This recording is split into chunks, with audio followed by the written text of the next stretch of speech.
Oh, fuck.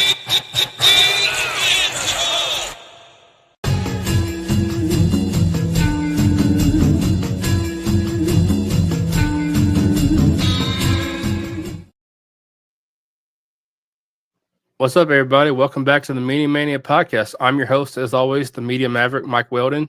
And today I'm joined by MightThor and Valkyrie USMC, where we'll be talking about their time in the military, their wrestling content creating, their love for collecting, and everything horror. What's up, guys? Hey, what's up, man? Thank y'all so much for coming on the show today.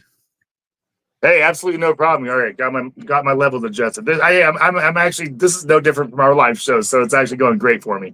What's up, man? Hey, thank you for having us. We really appreciate it, brother. Hey, you got an awesome setup going there behind you. That's an awesome setup. You know what? I'm excited. This is the first time I have, because usually our live shows are Instagram. So we do, portrait. So this is one of the first times that so much of my studio has been in shot because we're doing landscape today. So I'm super excited that I'm able to show off so much of my shit. Oh, sorry. Can we swear? Yeah, awesome setup. Oh yeah. Okay. Definitely. All right. Go for it. Sorry. Again, when I'm on my show, I don't care what I do. So. What? You'll like this then. You'll love this then. Damn.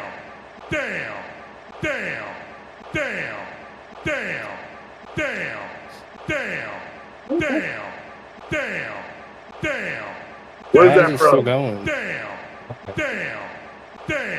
Oh, it's a sound bite. Oh, no. Damn. That is soundboard for one show that we did.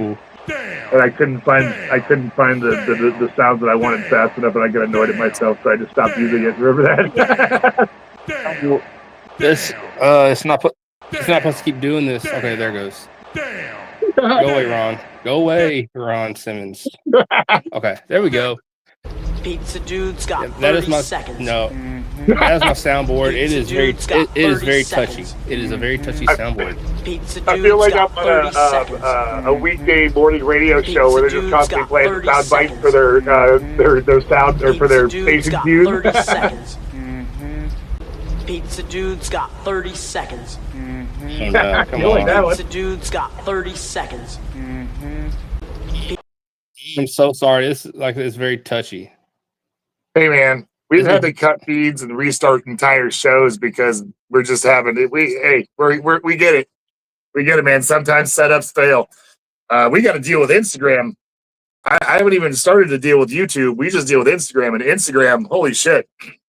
This is actually my first stream. Are a pain in the ass sometimes. Yeah, this is my first stream with my soundboard setup, so it's like a trial and error. Right on. That's kind of cool though. Like I do, like, we have two Bluetooth microphones and my phone, and I have pretty basic studio lights. I mean, I definitely invested more on the background than I did the behind the camera stuff. Although my tripod's pretty nice. I did get a nice tripod. Hopefully my background is just my background is a work in progress.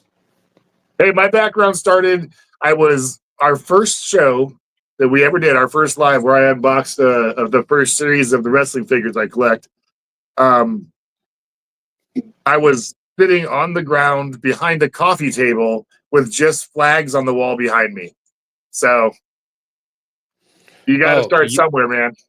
You were talking about wrestling. And it's not figures. like I bought this just for the background. I just bought shelves and put my shit in the background. Yeah, those shelves have moved rooms from time to time. Yeah. Hey, you were talking about wrestling figures. This is one of my very first wrestling figures. It's an old one. It's a old Kevin Nash. Oh, that's awesome. Is that one of the ones that has the action? It did. Apparently, someone I bought it and it was broke. Someone broke the action thing off. Does he have like tassels on his legs? Yeah, he does. He has the tassels. Hold on.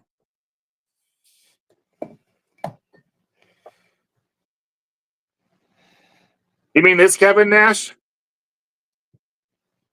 Yeah. No, this is one that has a ponytail. This has a ponytail. Oh, it's ponytail. Okay, because this guy has the so This guy has the action too when he squeezes Mhm. legs. Oh, this one was on the back. This one was on the back. Oh, okay. So this one has like rubbery tassels all the way. That was hilarious because I was like, no way are we gonna be able to pull the same. I mean, pretty close. Yeah, definitely. This was oh man, I'm not gonna be able to see this. This is 1999, I think. I can't This is remember. I can't remember who made 1998. this one. Hey, can you see if you can tell who made that on the foot? Fringe. Fringe. Sorry. Yeah, It you're doesn't right. even. It is Fringe. Women This wear one tassels. says. This one says OSFT. I don't know who they are. What's it say? OSFT. Boy did. Oh, Toy Biz. Yeah, so mine's a Toy Biz. That's when I think Toy Biz.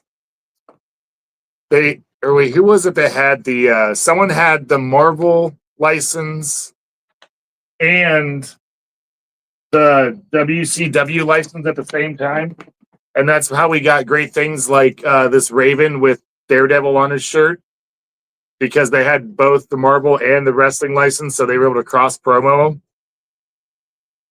That's that. See, you don't see that much anymore with the figures. No, there's also another one that I want to get that's like this because he has a Punisher skull shirt on. And I really want that one.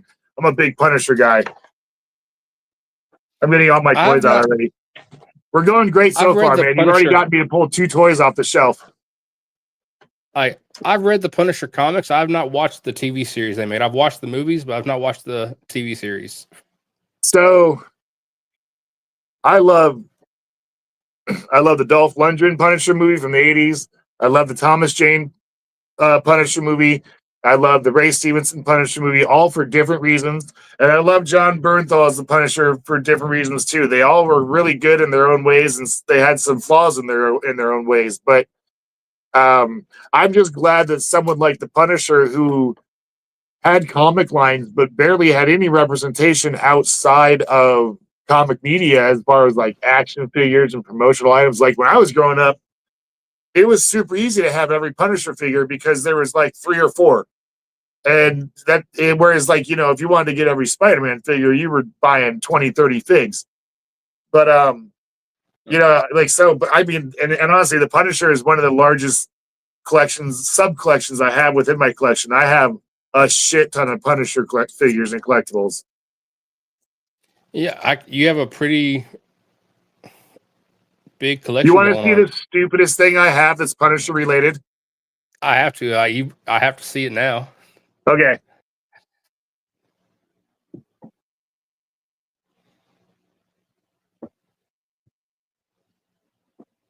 It is a Marvel Extreme Punisher, like pimp goblet, I guess.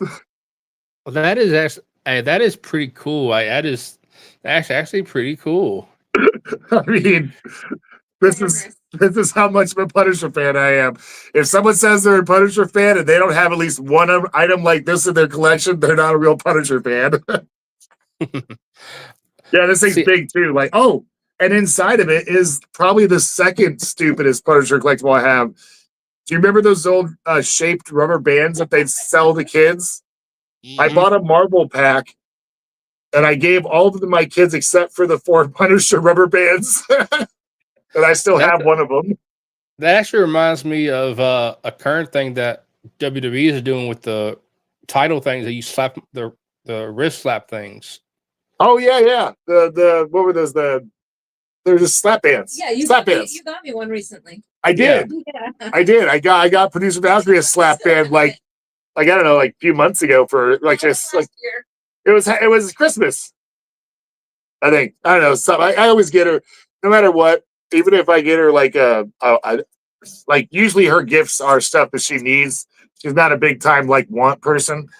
But I always make sure that I get her something silly when I get her gifts. So this was one of the silly things I got her. Oh, I forgot. Did this come off or it just slides on? Slides on? Oh, yeah. So it had a little unicorn head that slides on. But here it is. Old school slap band. Mm-hmm. And you know what these are, right?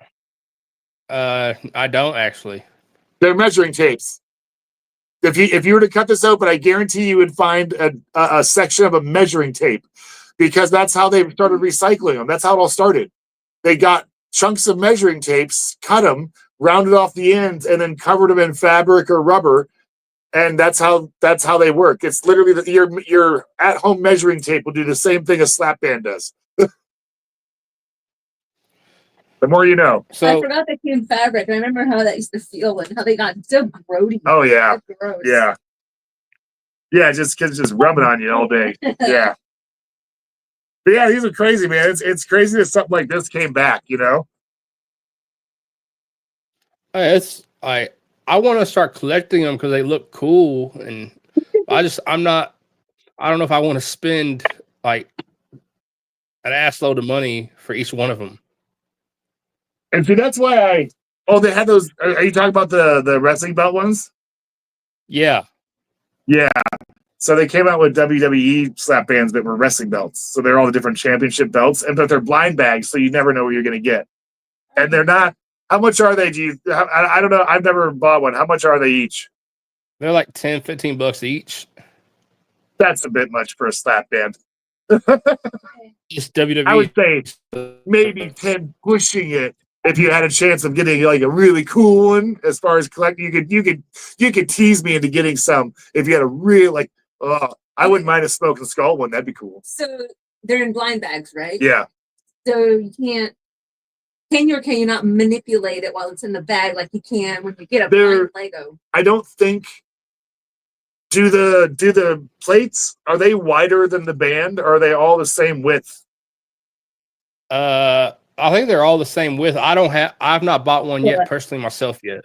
So I think the whole design is within a shape that you wouldn't be able to tell from belt to belt. There might be some that they had to. But I think that they have it now to where there's always like something plastic in there, like a holder. There's always something in there that makes it difficult for you to try to figure out what's in the bag. They figured that out real fast with blind bags. Well, I mean, that's also why they keep people open them and not buy them in the store. Yeah. Oh, I hate when I walk up to when they started doing the Lego minifigs at first. You'd walk up to one of those and you just find like 20 bags ripped open and left there, and I'm like, fuck off. Sorry. Shitty collectors piss me off big time. I hate scalpers. I hate scalpers. I hate them. Dude, I went to a Target a little while ago and I posted about this on my Instagram. I walked into the toy aisle to the wrestling figures, and there was 7 different figures that had been cut open, and the belts or the accessories had been taken out. I took all the figures. I walked over to an employee and I said, "Hey," I showed him that the plastic was very obviously sliced open with a like a box cutter or something real sharp. I was like, "Look, these all had something taken out of them, an accessory, usually a belt." I was like, "You can't sell these because they're not complete." I went there like 2 weeks later. They were right back on the shelf, not even reduced in price. I was like, "What the hell's going on?" Crazy. WWE wants money. It's WWE. They want their stuff to sell. Yeah, it's just it frustrates when people do that because and there's people right now they're getting wrestling figures or other figures and they're buying them and then they're taking the new figure out and they're putting like an older figure or a shittier figure back in and then they're returning it. And then the Target employee at the return counter doesn't know, because if you just switch out a Superman for a different Superman, the box says Superman, most of them working at that counter aren't going to pay attention. But then you got a parent that's going to go buy that toy that got put back on the shelf, and they're not getting what they're paying for. No, they're getting ripped off. It's a pretty shitty thing to do.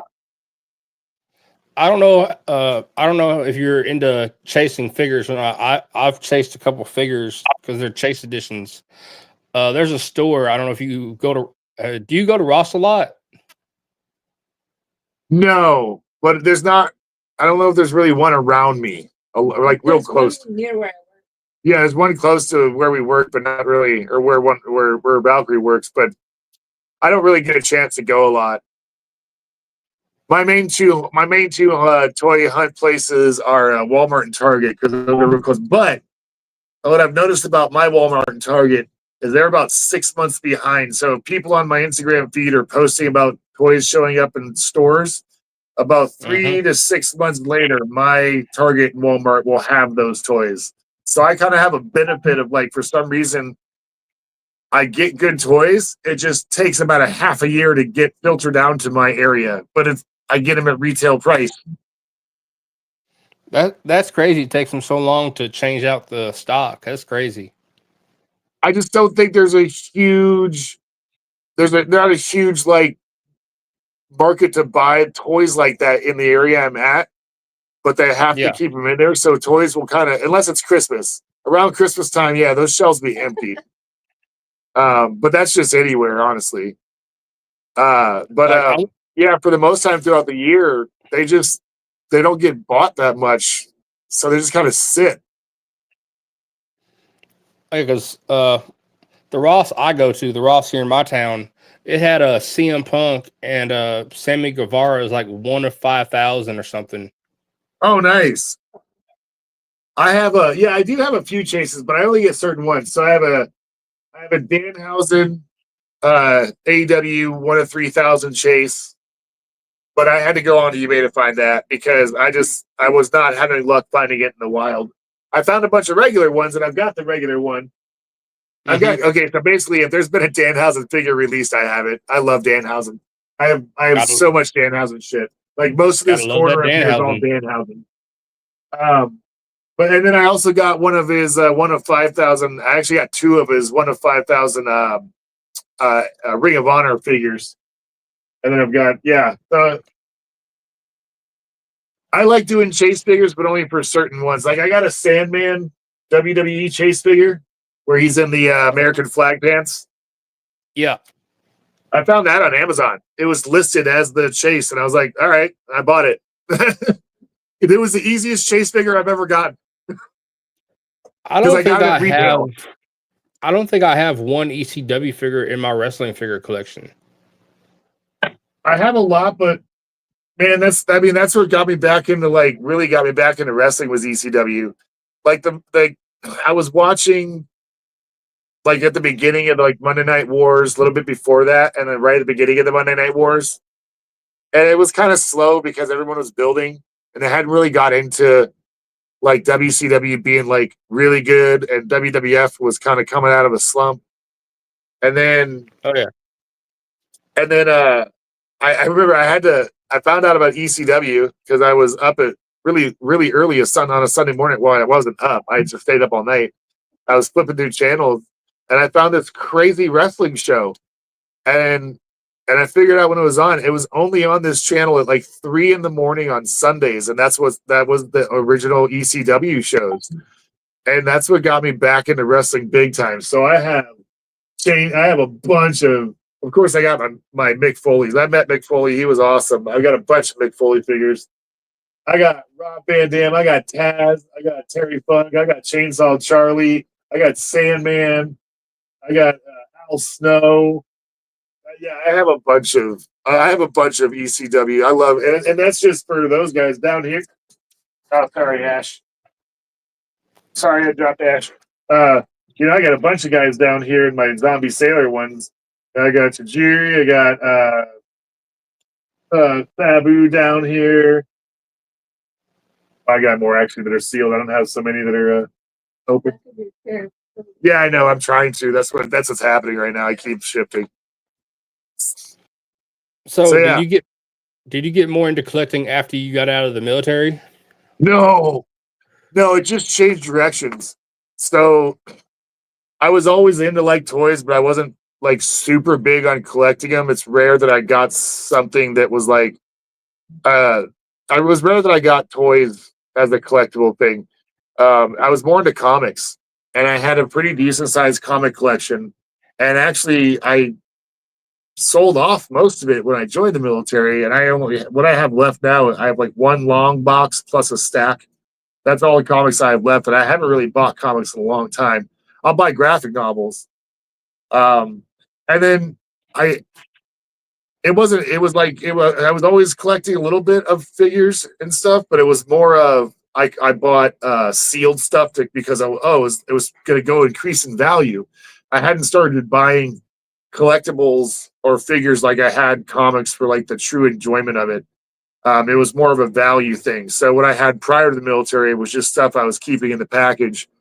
And then like kind of right before, during is when I really got a transition because I wasn't buying comics anymore. And I was kind of finding out that having like figures of the cool people in the comics was kind of cooler than having the comic. And yeah, I don't know. It was not an overnight transition. It was like collecting comics goes this way, and then I start collecting figures here, and then as the comic line fades, they cross over and the figures go up and the comics go down. But it took a few years to truly transition between the two types of collecting. I don't know why, like it started with finding stuff from when I was younger that I was like, oh, this reminds me of a good memory, and it was a toy. And then so a bunch of my collection is, most of my collection that is like more personal stuff is packed away right now because it's stuff that I want to display even better than what's displayed here because it's just a lot older. But having that original collection of stuff that was like meaningful led to this collection because now my main reason for collecting is one, obviously I like whatever property it is I'm buying, but everything has some sort of memory or positive emotional memory or positive emotion tied to it. Like, I like Ghostbusters because my parents took me to go see the original one with me and them in theaters. I love Batman because my dad got me into Batman. It's whatever I have is tied to some sort of developmental time in my life that I was like, oh, this is cool. I'm going to remember this. And then having these physical representations helps me remember because as we get older, our memories start to fade. But having these little tokens like help certain memories stick, which is always I always enjoy. I love that. I love how that came to be for you. It's no better way to describe collecting. Well, and see, this is kind of an example. I'll just pull two out. These are because my parents couldn't buy a bunch of toys. My dad took old school wooden clothespins when I was a kid, and he made me stormtroopers and rebel soldiers. These are just two of them. I have four of each, but these are both hand painted by him, and he made me a bunch. And it was stuff like this that got me into collecting because while I don't have a bunch of stuff like this that my dad made me. Having other Star Wars toys reminds me of more moments like this that I don't have stuff like this for anymore. That is special right there. I would never get rid of those. No, they're getting passed down to my kids. No, I've had these. I'm not gonna lie, I've had these. These were probably, I want to say he made these probably in the early 80s. Early to mid 80s is when these were made. So I've had them for quite a while. Oh yeah, they're old. Yeah, they're old, but they hold a spot in your heart. Yeah, that's totally understandable and respectable. Yeah. So my dad both my parents they're collectors. Like my mom's a book collector. Our house, my parents' house is a library because of my mom. And my dad likes to read too, but because of my mom. And then my dad, he likes his model trains and also some toys. And he's more like me where he just has a bunch of different stuff he likes to collect. I don't focus on one specific thing. Obviously, I have a lot of different stuff. I couldn't just collect wrestling figures. I couldn't just collect, DC. And I'm only pulling up these examples because I know people who are like this, and I don't have anything against that. It's just I like so much shit. If I was to try and collect every single thing from everything I liked, I would. There's no way I would have either enough money, enough space, enough time So I just like grab a little bit of here, a little bit of there. Oh, I like this figure from Ninja Turtles that this company made. Oh, I like this wrestling figure from this company. Oh, I like this, I just like having a little bit of everything. And also it ties back to, again, what's more meaningful for me. And I've had such a wealth of exposure to media from my parents. That's why I like so much shit, because growing up, I was just given the opportunity to watch different kinds of movies, TV shows, read all kinds of books, comic books, just all kinds of different. And that's why I'm such a broad collector. I grew up with my grandparents. My grandparents basically raised me after my parents divorced.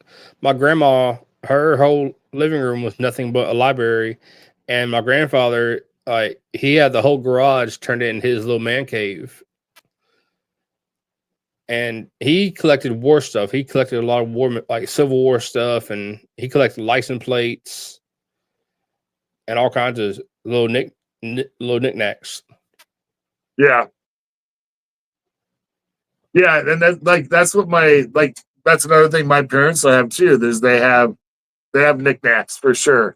My mom definitely, but my dad, because they were kids of people who did that, so they were transitioning. Like the stuff that I collect is a transitioning period from what my parents liked and what I liked. There's always that overlap, and yeah. So I don't know. Like my parents had those pencil sharpeners that were just all kinds of weird things. It was like you could just order, like it was like a typewriter and a train and a just weird shit, but it was always a pencil sharpener. Weirdest thing ever happened. One of the things my grandfather collects, he collects shot glasses, all kinds of different shot glasses. I have a small shot glass collection. It's not huge. I'm not like every time, but if there's someplace, I've always found there's someplace that I really like or something I really like. Yeah, shot glasses are pretty much a guaranteed souvenir. Yeah, he has a shot glass of every NFL team. Oh, wow. That's pretty impressive. And then another thing he collects is lighters. He collects all kinds of little unique lighters. Oh, that's cool. Yeah, I've known some people that had like Zippo collections and then like weird, like the weirder lighters are always the cool ones. The ones that are really weird to open and light. Mm-hmm. Like he had one that was shaped like a cowboy boot. What's that? He had one that was like shaped like a cowboy boot. That's pretty funny. What was the spur the wheel? Yeah, it was. Oh, I knew it. I you know what? I knew if there's a spur on it, it would be the flint wheel. And I used it one time to light a cigarette, and I was like, because I never used it before. I'm like, how do you light this damn thing? So you see and he said, look right there on the spur. That's really the spurs where you light it. Yeah, why wouldn't it be? All right, whatever. Yeah, you could do that so easily on your leg. Oh yeah, I could do my Zippo really easy on my leg. That was always the first trick you learn with the Zippo is how to you bring it down to open it and back up to make the wheel roll and light it, and you do it in a quick motion. Boom. I always liked it. Was always so funny back in the day, like in the 40s and 50s, when they would have because so smoking was so socially acceptable. Like on the coffee tables in people's homes, they would have like this just big glass lighter full of fluid, and you had to pick up this paperweight and like flick it, and then the flame would come out of the middle to light your cigarette. But it was like a jar of fluid to keep, because it was just like everybody could use it. Mm-hmm. Stuff like that is hilarious to me. That like stuff like something was so prevalent that they made basically a forever source of lighting, because I mean, geez, you got to be lighting a lot of cigarettes to run that out of fluid. If you use it all, you should be scared. Right. So I got a question to ask about your time in the military, if you don't mind. Yeah, what's up? I know we were talking about the Punisher earlier. I've seen like pictures of Humvees over in the Middle East. Like they have like the Punisher logo painted on them. Did you see a lot of those when you were over there? Okay, so my first deployment, I didn't. It was. So my first deployment was in 2003 for the push into Baghdad. Mm-hmm. That was a little more hectic. the symbols that I saw painted on vehicles were more of our personal stuff that we would joke about. But my second deployment, we had an air unit that was assigned to our. My second deployment was at the National Guard, so not with the Marines, but I was with there. We were doing convoy security, and we would have helicopter units as our air support. That when we were on convoy, they would be following us for certain segments of the trip. And one of the main units that gave us air support on my second deployment, their call sign was Reaper. And so whatever number their helicopter was, like one of them, I remember one specifically because I spoke to them on the radio, Reaper 33, and they all had the Thomas Jane Punisher skulls on the sides of their helicopters, like 2 foot tall. Like they made them big. And I'm not gonna lie, I feel so safe that there was 2 times I felt very, very safe during deployments.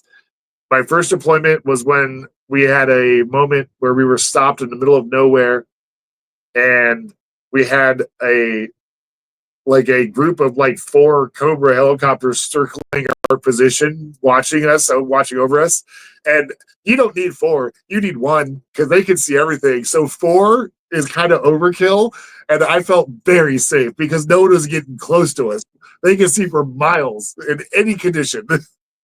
And then the second time I felt completely safe was my second deployment, and it was the same thing with that helicopter that I was talking to on the radio. And just the way pilots talk, or their job is so stressful, they don't need more stress. So how they deal with you is just nice and calm and relaxed on the radio. So they're just really friendly with you, and they're just like, "Hey man, what do you need? Calm down, stop screaming, you're not hurt," stuff like that. And so they're super chill to talk to on the radio. And when I talked to this guy on the radio, I was giving him our convoy numbers. We were just starting out, and our lead truck didn't have comms with them. So I had to give him my numbers for how many trucks we had and personnel, and I had to radio it up to him. And he was just so chill about it. I was like, "Oh yeah, I relaxed so much on that mission because I was like, oh yeah, these guys are watching over us. There ain't nothing touching us." It wasn't even overconfidence. Like if you have a couple of attack helicopters over you, watching over you, it's not even overconfidence to be relaxed because there's literally no one getting within 3 miles of you that they won't see. Especially in the desert where everything's flat. Oh yeah. So, and I know you pretty much know this. Like you see a lot of these movies now, based over in the being in the and all that. Like, which one to you is one of the more accurate ones? So, let's Bet see. TV. Right, Bet TV, yeah. There was there was one that I really didn't. I reacted to it because it was a little much. Oh no! I'm sorry. No. So I was nothing special in the military. I wasn't like recon or anything like that. So I'm not saying that what happened was what I experienced. Although some of what is said and did happen, I did experience. But what was that HBO about First Recon? Generation Kill. It was an HBO miniseries, and it was actually Rudy Reyes. He was one of the first battalion recon guys, and he actually helped write the show, and he's in the show as himself. And then other guys in First Recon also contributed to the show. So the show is a very realistic representation of the push into Baghdad in 2003 from Kuwait by 1st Recon Battalion, who was the tip of the spear when we were pushing into Baghdad. I was direct support for 1st Marine Division. 1st Marine Division was behind 1st Battalion Recon, because 1st Battalion Recon was making their push in and literally doing what Recon's made to do.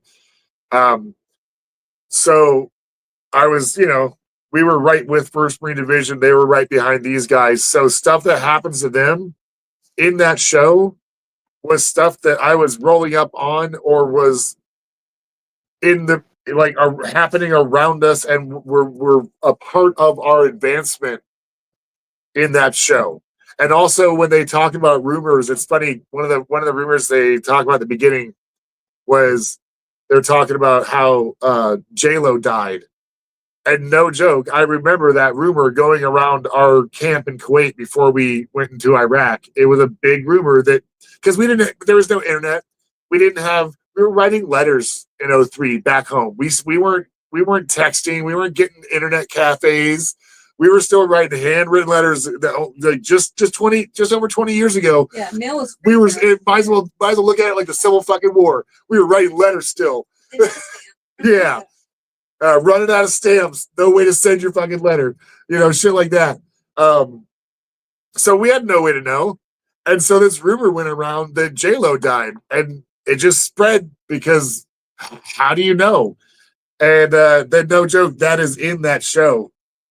And I'm like, I do that. I was part of that. Like this, so that's what I mean when I say that I experienced stuff that's represented in that show. That's the type of stuff I experienced. I wasn't like with them in their engagements, although we did have certain times where we were in danger zones and a lot of shit happened to us, and that's where I did get caught in a small little explosion. Was my first deployment, but yeah, second deployment was fun too. But yeah, so Generation Kill. Sorry, I guess I checked. Generation Kill. It was HBO special. I think the only way you can find it now. Well, it might be on the Max. I don't know if it's called Max or HBO Max now, but it might be on the HBO Max app. I have it on DVD, so it was a cool show. It was I think it was 5 or 6 episodes. So it's got time to breathe, and it's got time to be an actual story. Other than that, my biggest thing with a lot of military movies is they just Hollywood can't just tell a story. They have to make it cool. When the story is cool, if you would just tell the fucking story, they just yeah, I don't mind a cool action movie, but if you're trying to tell the story of stuff that happened to guys in combat, just the fact that things happen in like Black Hawk Down. Black Hawk Down is actually a really good representation of something that actually happened, the Mogadishu battle. But that's also because it was written by guys who were there and interviewed and talked about. And so it's the true accounts. So that movie's pretty well done. The book was better because it goes further than the movie does. But the movie was actually pretty accurate to what actually happened. So that there you go. There's an actual movie, Black Hawk Down. Other than that, Generation Kill. Other than that, the biggest thing I have is that, again, if something happens with someone in combat, you don't need to make it bigger than what it is. The fact that they got in a firefight and survived in combat that's a good enough story. You don't need to make it any crazier. Leave it alone. Just tell the story. And I think Hollywood just has a problem with that. They can't just tell an awesome story. They gotta, it's gotta be awesomer. Yeah, awesome. I don't know if it was what Valkyrie said, but I think she said veteran TV. Is that what she said? Yeah, Vet TV. It's fucking fun. Yeah. But that's because it's literal veterans that have created the content. So you're getting the literal points of view and stories that that people experience. Yeah, a little bit of everything. And they might embellish a little bit, but genuinely some of the stuff they've shown, I'm like, that's happened to me. Yeah. I've actually seen some of their stuff, and one of the ones I think is I laugh my ass off watching is it's that one where the woman it's the woman, she's around a bunch of guys and she asked for a cigarette, and she asked she asked them which ones are down to you know. I'm like that can't be right. That can't be right. Which woman did what when she asked for a cigarette? She was asking the guys who was down to screw. Oh, yeah. Or but didn't all of them bring their lighters out all at once, kind of thing? Yeah, that's pretty accurate. I'm like, that can't be. It is. It's pretty accurate. I laughed my ass off at that. I'm like, that can't be what I can't be accurate. Oh man, I've had to physically restrain some of my military friends from going places with women. I'm like, no, don't do it. You don't want that. Trust me. You will thank me tomorrow. You are not happy with me now. You will be happy with me tomorrow. Uh, Oh that yeah, was- no, military people are special, man, especially Marines, Army guys too, but like, Army are like, for the most part, cats in the Army are pretty like stable mentally. You find the unstable ones in the Army really easy because they're the Rangers, they're the Special Forces, they're the sappers, they're the snipers, they're the ones that do the more extreme stuff in the Army. You got to be just a little off the loop and unhinged just to join the Marines in the beginning. Like, just any job you do, just to be a Marine, there's something off about you. Present company included. But yeah, like like I don't there's know. just You probably watched. like, you just don't join the Marines because you just don't join the Marines because you wanted to join the military. If you just want to join the military, you do Navy, Air Force. If you're smart, you do Navy or Air Force. If you just want to join the military, you do Army. If you're just something's off and you just want the chance to possibly hurt someone at some point, whether it's in combat or a bar, you join the Marines. Like, literally, like, yeah, like, I'm not. Hey, and my group are pretty calm. They're not even the worst of the worst, but I mean, there's the classic saying: you don't give something to a Marine unless you want it fucked, broken, or lost. No, lost, stolen, or fucked. No. We may lose stuff, but we're better at acquiring things. Tactically acquiring things. You don't steal, you acquire. Nope. It's strategically locating equipment to another location. We steal.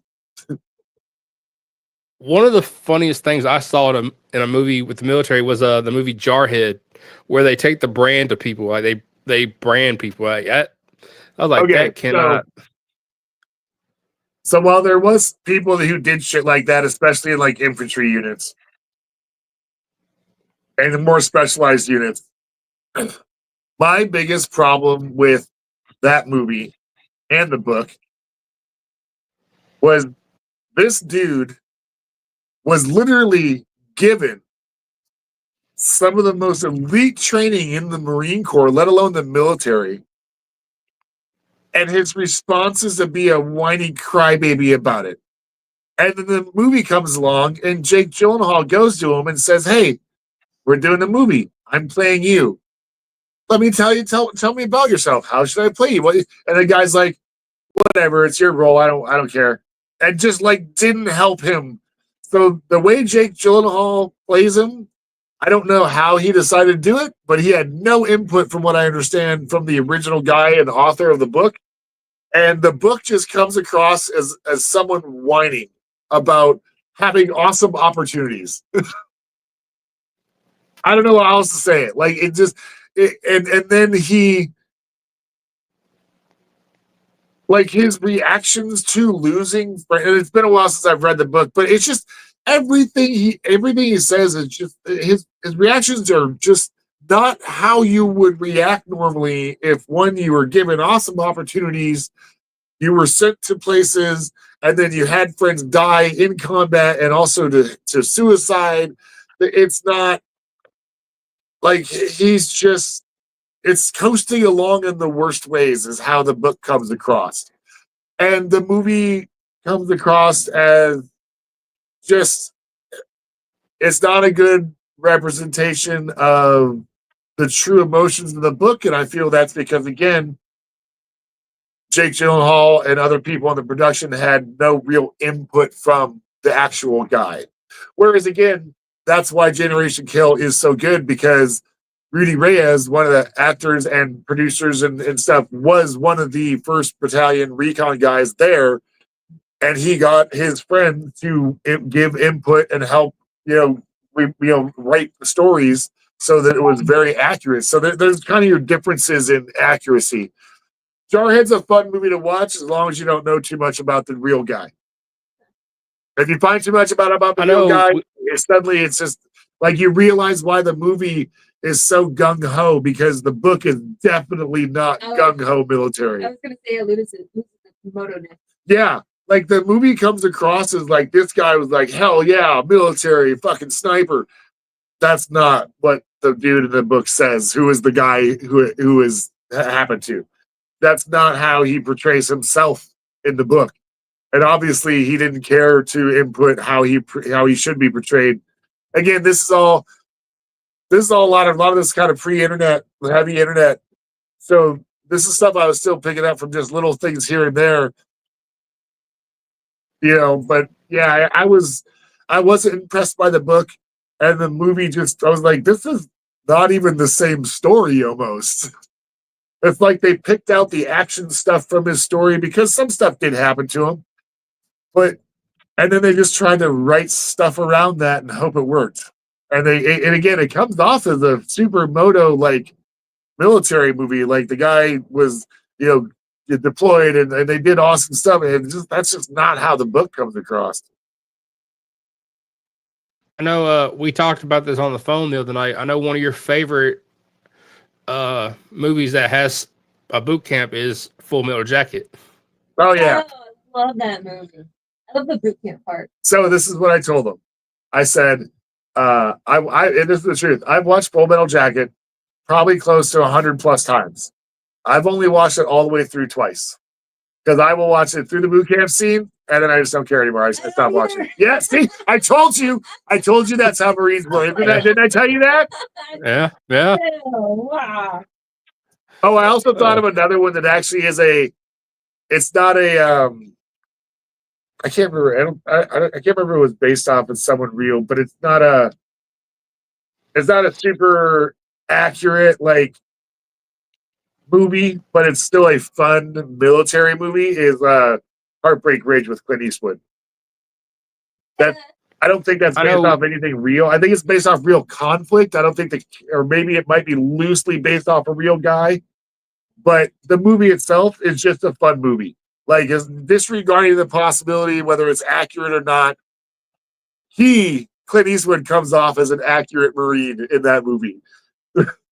So Heartbreak Ridge is just a good, fun Marine movie. We did the ridge where we were stationed. We did ridge runs around what we called Heartbreak Ridge. Yep. Well, guess what? I didn't know this. That movie takes place on Camp Pendleton.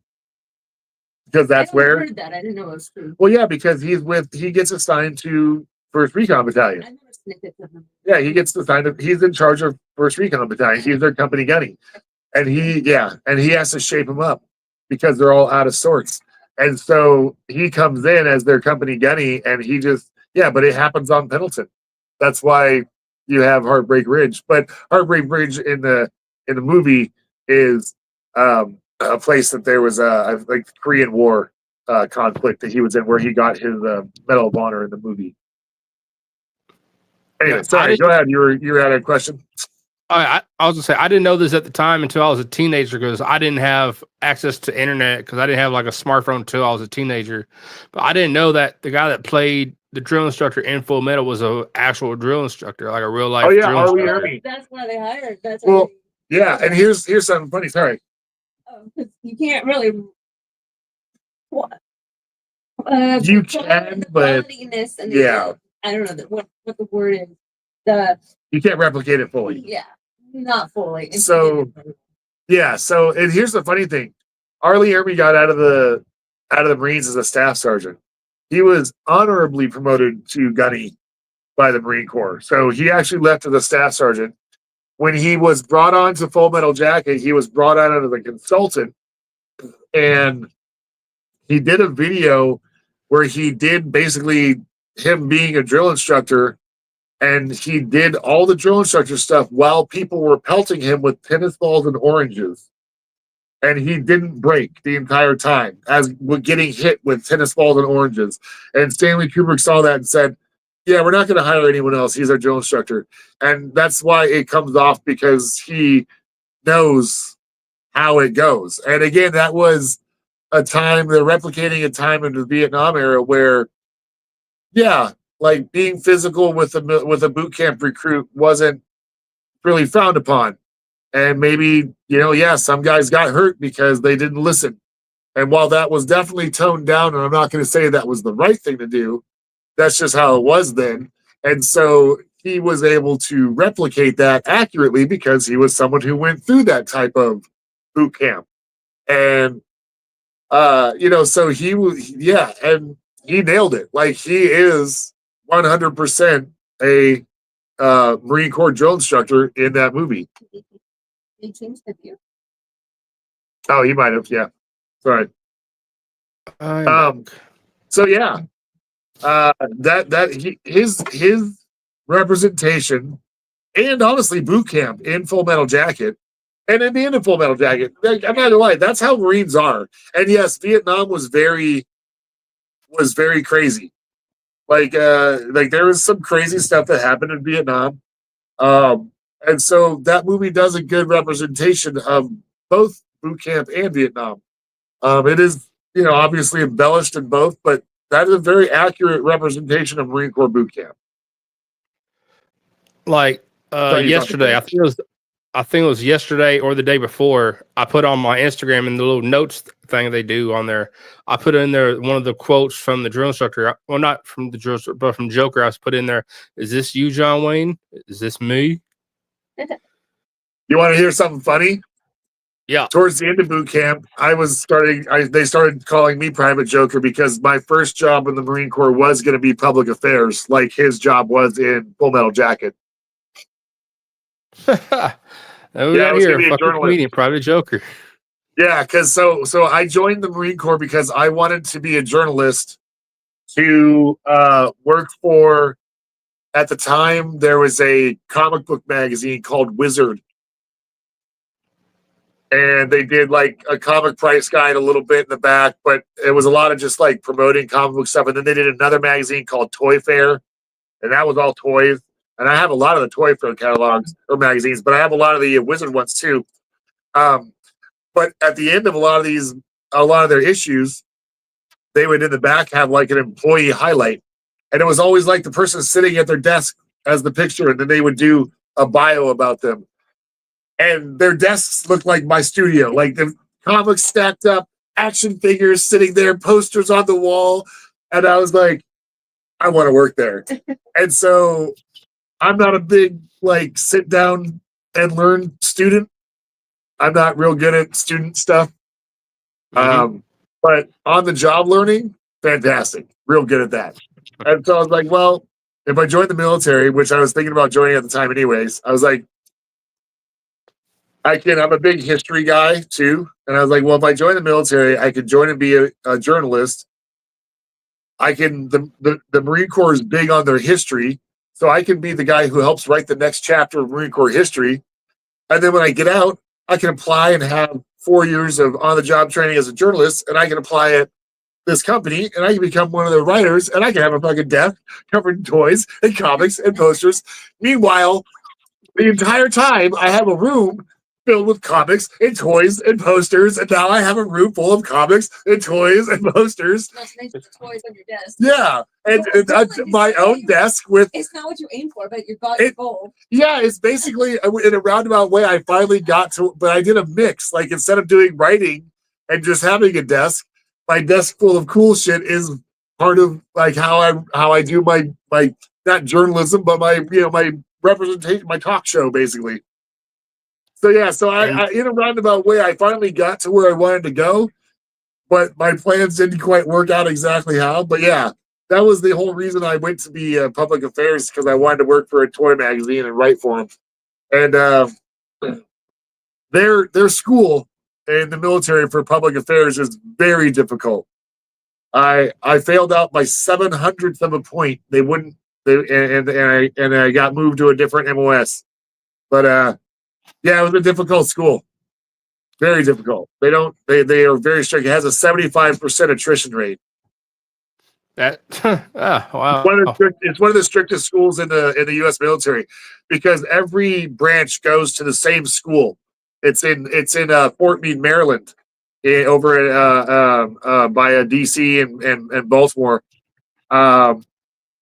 it's on Fort Meade, and it's the Defense Information School, and every branch sends their journalists and any type of public affairs. They all go to that same school. So you're there with Marines, Army, Air Force, Navy, Coast Guard, everybody, and it's a very strict school. And so with every branch there to have a 75% attrition rate, that's massive. Because you're talking 75% of every single branch, every single person that every branch sends as a total, 75% doesn't make it through. I know you said you and Valkyrie, y'all met through the military, correct? Yeah, and actually that's when she just ran to the bathroom really quick. When she comes back, she'll have more input on it. But yeah, so what happened is and also the school is very strict because like at any given time, there's only about 300 journalists in the entire Marine Corps. So there's a reason why the numbers are so low. But I got moved to logistics, and they put me as an ammo tech. And that's actually the job that producer Valkyrie already was in. So quick little backstory. We actually went to the boot camp almost at the same time, but we didn't know because we both went to Paris Island. And when you're boot camp, you're not co-ed. So the women have their own side of the area, and the guys are their own area. So the only time you really see them is graduation day, and that's it. Producer Valkyrie graduated 2 weeks in the graduation 2 weeks prior to me. So we were basically at boot camp at the same time. She went right to the ammo school and then to the fleet. Ammo school is just over a month long. So she went to ammo school and then right to Camp Pendleton. I went to my first school, failed out, got sent to ammo school, and then got sent to Pendleton. So I arrived at Pendleton almost pretty much a year after joining the Marine Corps when producer Valkyrie arrived at Pendleton 5 months after you joined. 3 months from boot camp, MCT, so 4 to 5 months. Yeah, it's like 4 or 5 months. So she had been there 8 months, 7, 8 months, and then I showed up. And then but we joined at the same time. Pretty much. And then we met because we were both ammo techs. And we met because she was the person driving around new people. Nope, not yet. Oh no, yeah, not yet. No, I'm still in the hole. You took us somewhere one day. That's how I met you. No. I stand by this. No. Yeah, because my leg was broken and they called there was something wrong. Like you weren't going to the hole that day. It's not that you were doing it all the time. That's how I met you. Was that first day. Because you drove a bunch of us somewhere. Like you dropped me off at like the clinic to get my foot checked on. Because it was like the week after I broke it. I was already in a cast. Not sure, but because you met me in a cast. I did, and I was like, I met you once without a cast, and later the day you're in a cast, and I'm like, what the fuck did you do? Yeah, so what happened is I showed up on a Thursday night to my unit. I checked in. They said, "Hey, we're doing PT tomorrow, but don't worry, it's just fun PT. We're going paintballing." Cool. So we all go to the paintball course on Pendleton, and we're playing paintball. I'm running, and I'm shooting at these people hiding in a house, and my forward foot hits loose gravel, and my rear foot is still like on like solid grass and dirt, and my forward foot just flips out, and I fall backwards, bending my ankle 90 degrees or more than 90 degrees. No, more than 90 degrees, because I fell backwards, and then I looked down my leg, and I was looking at the bottom of my boot. And then I lifted my leg up, and my foot snapped painfully back into place. The crazy thing is, it didn't actually break my ankle. The bumps on each side of my leg, like the bone protrusions, both of those got ripped off the side, and I had 2 islands of bone floating on each side of my ankle. So I didn't even have a clean break. It was just chunks of bone that got ripped off. And that was my first day with my unit. So I was with my unit for like 12 hours, and then I broke my ankle and was in a cast. And that's how producer Valkyrie met me. Like quickly So with no which cast before PT, and then later that day a cast. So which one of y'all left the military first? Was it you or was it Valkyrie? Well, technically, like again, so your contract is 4 years, and it like I joined February 26th was my join date. So my day I got out after my first 4 years was February 25th, 4 years later. Okay. So I joined before you. yeah, so before you. she actually had joined a few weeks before me. That's why she graduated boot camp 2 weeks before. So she was out a couple weeks, but because we take terminal leave, which is basically you have any saved up leave, you can take it, and as long as you're all checked out, once you take that terminal leave, you don't have to go back. You're checked out, and they know that once that leave's up, you're done. Your paperwork's all signed. So she had been out probably about a month. You took terminal? Oh, Yeah. Yeah. She was out about a month before because I didn't get out. I literally got out my last day because I didn't care about terminal leave because I was working at the gym. So we were ammo techs on Pendleton, and I was the section head of I was a section head of my mag, which is where our ammo is stored. And I'd been doing it for a while, and I was about ready to get out. I had about 7 months, 6-7 months. We were in a formation, and my gunny who loved me, my gunnery sergeant who loved me, said, "Hey, have you ever worked at the gym?" Except he didn't say it like that. He just said, "Have you ever been to the gym?" And everyone laughed because I really don't go to the gym. And I was like, "No, I try to avoid it, gunny." And he's like, "Well, you're going to go there now. That's where you're going to spend your last 6 months." So I was TAD'd, which means temporarily assigned duty, to the area gym on Pendleton that we were at. And so all I had to do was work like 3 days a week at the gym in the morning, and I was done by like 1 p.m. The crappy thing is, he doesn't work out. I do. I wanted that job. I knew there was a billet. I got fatter. I got fatter at the gym. Job so bad. I knew there was an opening and I wanted it. I go there that morning and I see him behind the counter, and I was like, threw my hands up. What the? You can say it. Mad. You can say it. I can't say it. I'm so mad. Stop ringing it up. And I no joke, I got fatter because I worked out less at the gym. God, I thought you were cool. But where is it? But this is the cool thing. So How convenient. right.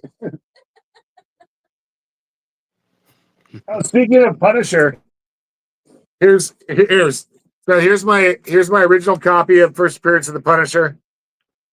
Wow, that's Here's my Wizard Ace edition that's signed by Stan Lee. So it's a reprint of the original comic, and then the cover's updated, and then this one's signed by Stan Lee. I would love to have one of the some signed by craziest him. comic crossovers of all time. It's Archie meets the Punisher. So that's the Punisher stuff. But let me grab this really quick. I gotta find the Johns.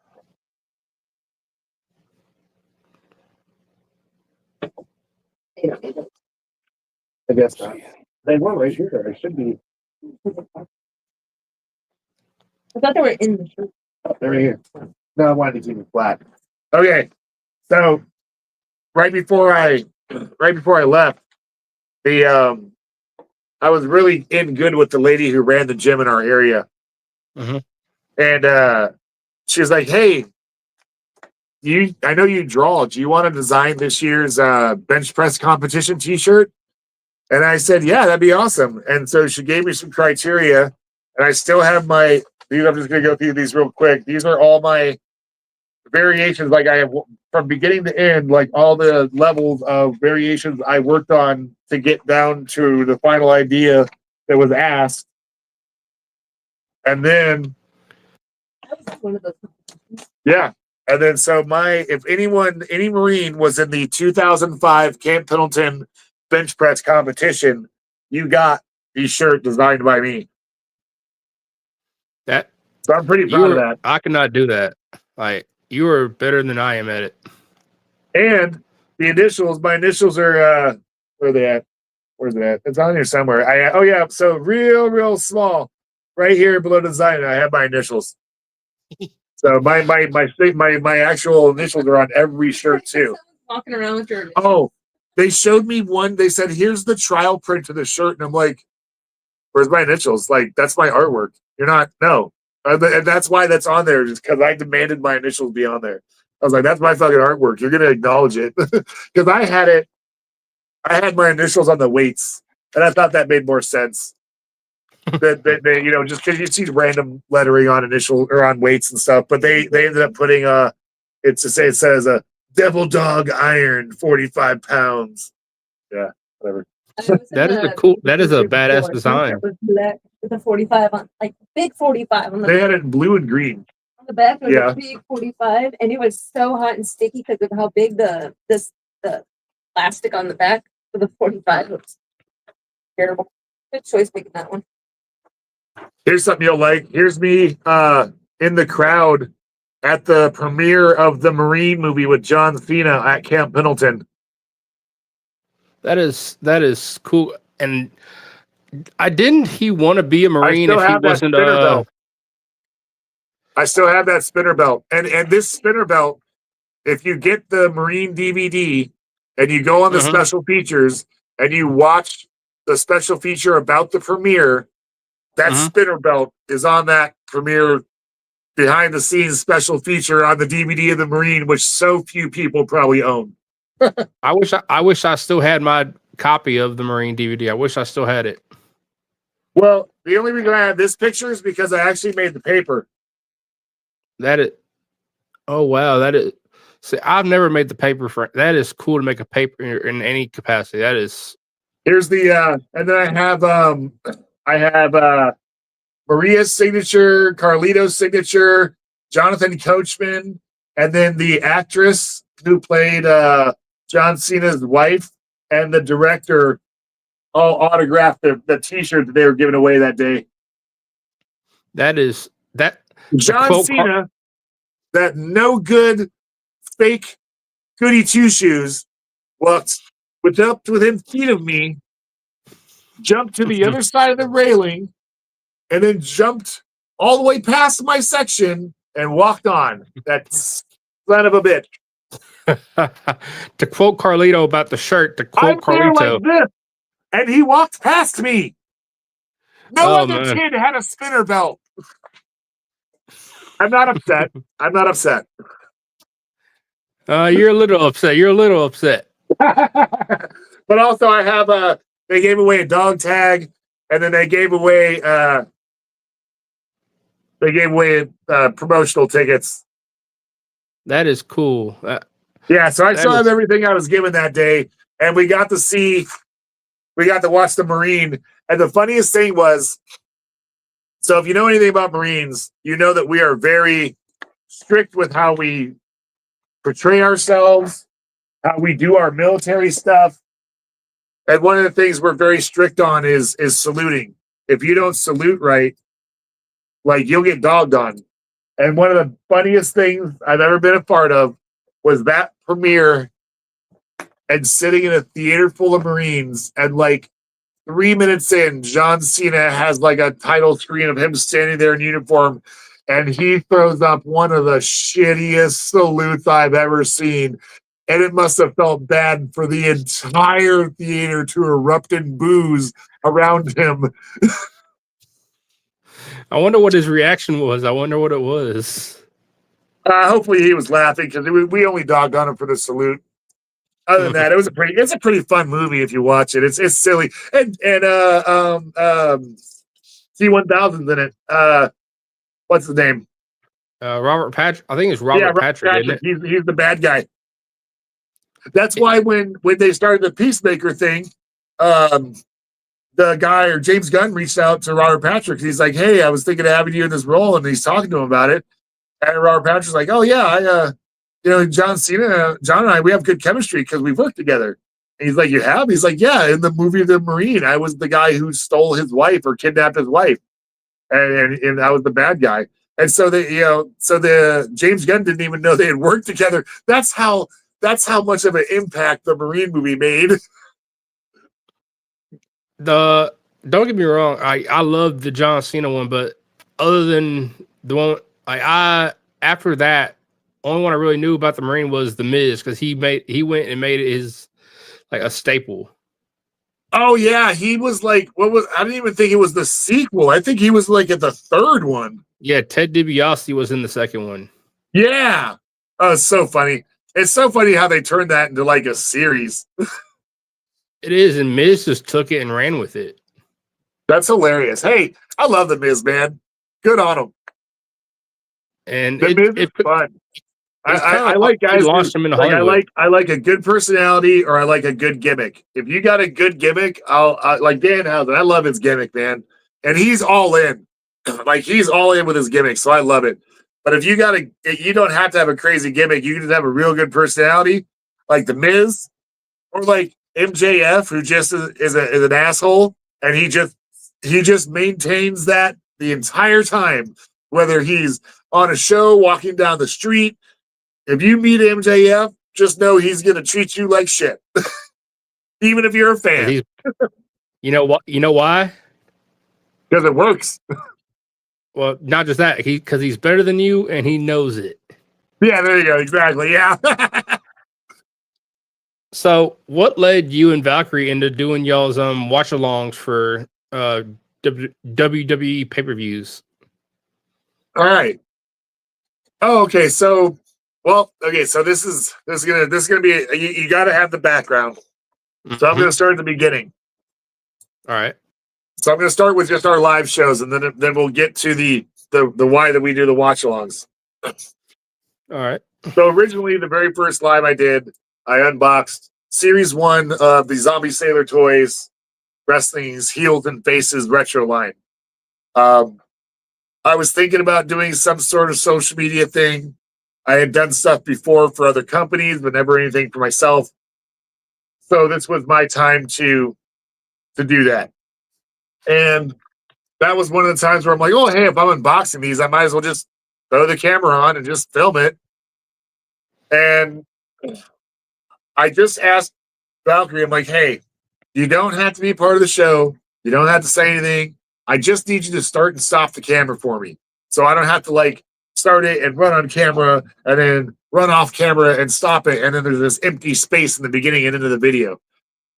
And I'm like, that's all you need to do.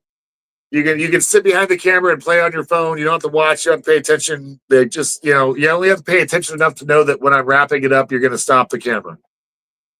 And I found out that Instagram was honestly the easiest. The reason I do Instagram, it's one of the easiest ones to, when I first started, it was the easiest thing to do. The easiest social media platform to do a live stream on and not have to have a crazy setup. Like I could do Twitch through my phone, but because I don't have a computer and a setup with adjustable mics, like my mics are shit for Twitter, so it just constantly has cracking. Just from mobile, you have to have a certain amount of followers on YouTube to do mobile streaming. This is all when I first started. And so Instagram just worked. And then over time, like Valkyrie started asking questions.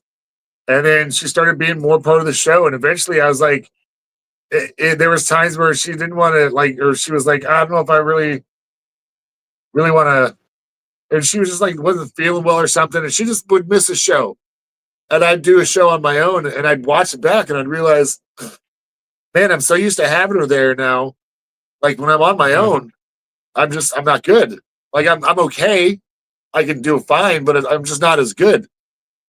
And so I told her that. And I was like, you don't have to do a lot, but man, when you have a question, because you're not a collector, you ask the right questions. You ask the questions that a non-collector would ask. And I like that because that's what I don't need to hear a collector. I mean, I don't mind, but I've answered a lot of the questions about collecting. Ask me a question that a non-collector wants to know about collecting, and that's what she does. And so she started doing more of that. and she just got integrated into it more to where the point where I was like, you know what, you're just like the co-host now. You're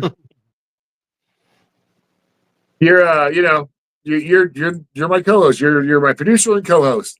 And so that's how she progressed into that. And yeah, now she's an integral part of the show. Like it's not as fun when she's not on the show with me. So like I pretty much make her do all the shows with me now.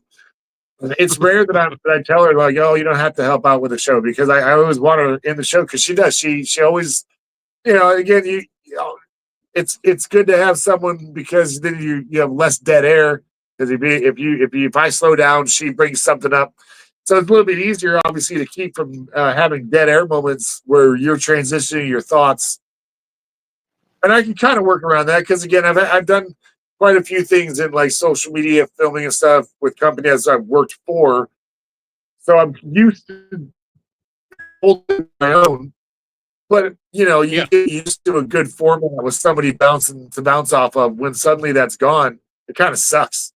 So, you know, I pretty much demand that she's part of the show now at all times. Like I tell her, you know, for our Thursday live shows, where we do our general nerd stuff, I was like, you have to do every one of those shows. And I told her, for the wrestling shows, you don't have to, unless you want to, but for the most part, she always is. And so even then, I'm kind of getting used to her being there all the time. So it's rare that she's not a part of the show. And then, yeah, so we were just doing Thursday Live, which was just everything nerdy. And I just would talk about everything. And I was getting to a point where I realized, man, like more than half my content right now is like wrestling related. And I was like, I want to do more, but like if I do more, I don't want it to make the regular nerdy show unbalanced. Like I don't want every Thursday Live, like if you tune in for 3 shows in a row and it's wrestling, I don't want you to think that Thursday Live is just a wrestling show. And it was getting to the point where, well, other nerd stuff, I can transition between different properties pretty easily. You know, with wrestling being part of it, it was taking over just a large part of just the main show. And so I got to a point where I'm like, I think I can spin wrestling off into its own thing, because not only then can I just focus wrestling stuff on its own show, but then I can add to it. And that's when I developed the watch alongs. The first one we really did was I think I did Hell in this, like Survivor Series or something like that. I can't remember what the first one I did, but I did it on my own. And then the next one we did was WrestleMania 41 was the first one that her and I did. And then the last one we did was the SummerSlam. And I think we're only going to stick to the main ones just because they're longer. They're 2-night shows now, especially with SummerSlam being a 2-night show. I don't know what we're going to do now that the contract is all wonky and you can only go certain places, where you only go to ESPN now to see them next year. I don't know what I'm going to do with that. So we might not even do the watch longs. But basically what I want to do is, hey, again, it's the same idea as when I started doing the show to unbox. Hey, if I'm going to be watching it, why not throw a camera on and just have some fun with it? And then if other people are watching and we're just on in the background and we're just kind of making, like, we're not commentating on every single thing. We're kind of having fun with the show. We're making jokes. We're talking about random shit, you know, and I know sometimes that's distracting for some people, but I don't mind doing stuff like that. Like if I'm watching like a movie, I can do a watch along commentary and I can pay attention to the movie and listen to the commentary. You know, I don't need to totally focus on the movie, but so I don't mind. So I know there's people out there that can still watch a show and then have like an earbud in with our live stream going. And that's what we're there for. Or if you rewatch the show, you can time it, because you can line it up with when we start the show, you know, and get it lined up, and you can rewatch the replay and throw our show on. So I always make sure that I film a live show in a way that regardless of when you watch it, it seems like it's happening in that moment. Again, I try not to, like, I guess beyond being like referencing the event. Hopefully, if you're watching it, you're watching the event too. I try not to say too much stuff that is going to pull you out of the current time. So it's not a lot of current, like in the moment references maybe to exact stuff going on. It's more of just kind of jokes in the moment of like the show. So it's really it's easy to follow along with. Like, and that's kind of how I do all of our shows. Like I want you to be able to feel like you're tuning in live, even if you're watching the replay 3 weeks after I filmed it live. You know. Uh-huh. But yeah, so I basically we started doing the replay or the watch alongs because when I spun off the wrestling show, I knew that it was already so much stuff I was doing that I could actually add more. So I wanted to add interviews with indie wrestlers, which we're doing. And that's a lot of what we're doing now on the wrestling shows. We're interviewing a lot of cool indie wrestlers. And then I do my pro wrestling crate unboxings because I get those every other month. And my Zombie Sailor wrestling figures, I do those unboxings on the wrestling show. Then I added the watch alongs. You know, it's just mainly about like, hey, if I'm going to be doing this, why not make content? Yeah. You know, that's what it came down to. And especially because I spun the wrestling show off into its own thing, it was easier to make more content for that, especially like watch alongs. And again, I don't want to bog down just the Thursday Live with too much wrestling stuff because that brand is everything. Yeah, it's got, you know, they did used to have wrestling in it, but now if you watch Thursday Live, the only time it's really a mix of wrestling on Thursday Live is that Zombie Sailors will do the like he's doing movie figures, like he like this is one of his retro movie figures of you know, Bruce Campbell from Evil Dead. This is actually Army of Darkness. So you know, I'll do that show will be it's a wrestling / regular show because this is a figure made by a guy who's making wrestling figures, but obviously it's a movie property. Yeah. And he did the Bruce Lee's. He's got 3 different Bruce Lee's he's released. So, you know, and he's got he's released they're coming. He's got Bloodsport. He's got Van Damme and Bolo Young from Bloodsport. That would be a good movie. Yeah, so he's branching out to movie properties. So that's one of the times, like, so usually when I film, the way I set up my studio here is this backdrop right here is the Thursday Live backdrop. So I've been sitting in front of this flat on, so the camera will be over here, and I'll be in front of this. And then for the wrestling show, I'm over here on this wall in front of the all wrestling backdrop, and the camera, I just have to switch. And I got to move my desk a little bit, but it's not that big and heavy, so it's easy to do. But that was the idea behind making the split. And if you look literally in the corner, halfway down is where the wrestling stuff goes that way, and then everything non-wrestling goes that way. That's a pretty awesome setup, honestly. It is. It's one of my things that I kind of devised on. It's not something that it was something I taught myself, but I didn't necessarily, it was because of stuff I was taught in the military. I'm a very practical person. Like on my military gear, I didn't ever have anything, and there's a caveat to this, which I'll tell you in a second, but there was never anything on my gear that I didn't need. Like I didn't have excess gear. Like I didn't have stupid shit just to have it. Like if it was on my gear, there was a reason. And so the practicality of only having stuff for, you know, when it works, it kind of leads out into other stuff. Like I'm going to set this up, and yeah, it's a fun thing for me to do. But since I'm kind of taking this also as a quote unquote business and a show, I'm going to make it work for me. And I only have so much room. So look, now I've got technically 3 because I have just the wrestling wall. I have just the regular Thursday Live wall. So our wrestling show is WWT Wrestling with Thor. And that is also on my Instagram page. They're both still on the same Instagram page. But so I do my wrestling show there. I do the regular nerd show on this side, Thursday Live every Friday. And then when I do like the Zombie Sailor movie figures or, you know, celebrity figures, I do the split like I am now because it's a little bit of wrestling, a little bit of pop culture. So I actually have 3 different studio backdrops with my layout. So I love my shit, but there's always something practical behind what I do. There's always There's always a reason I do shit.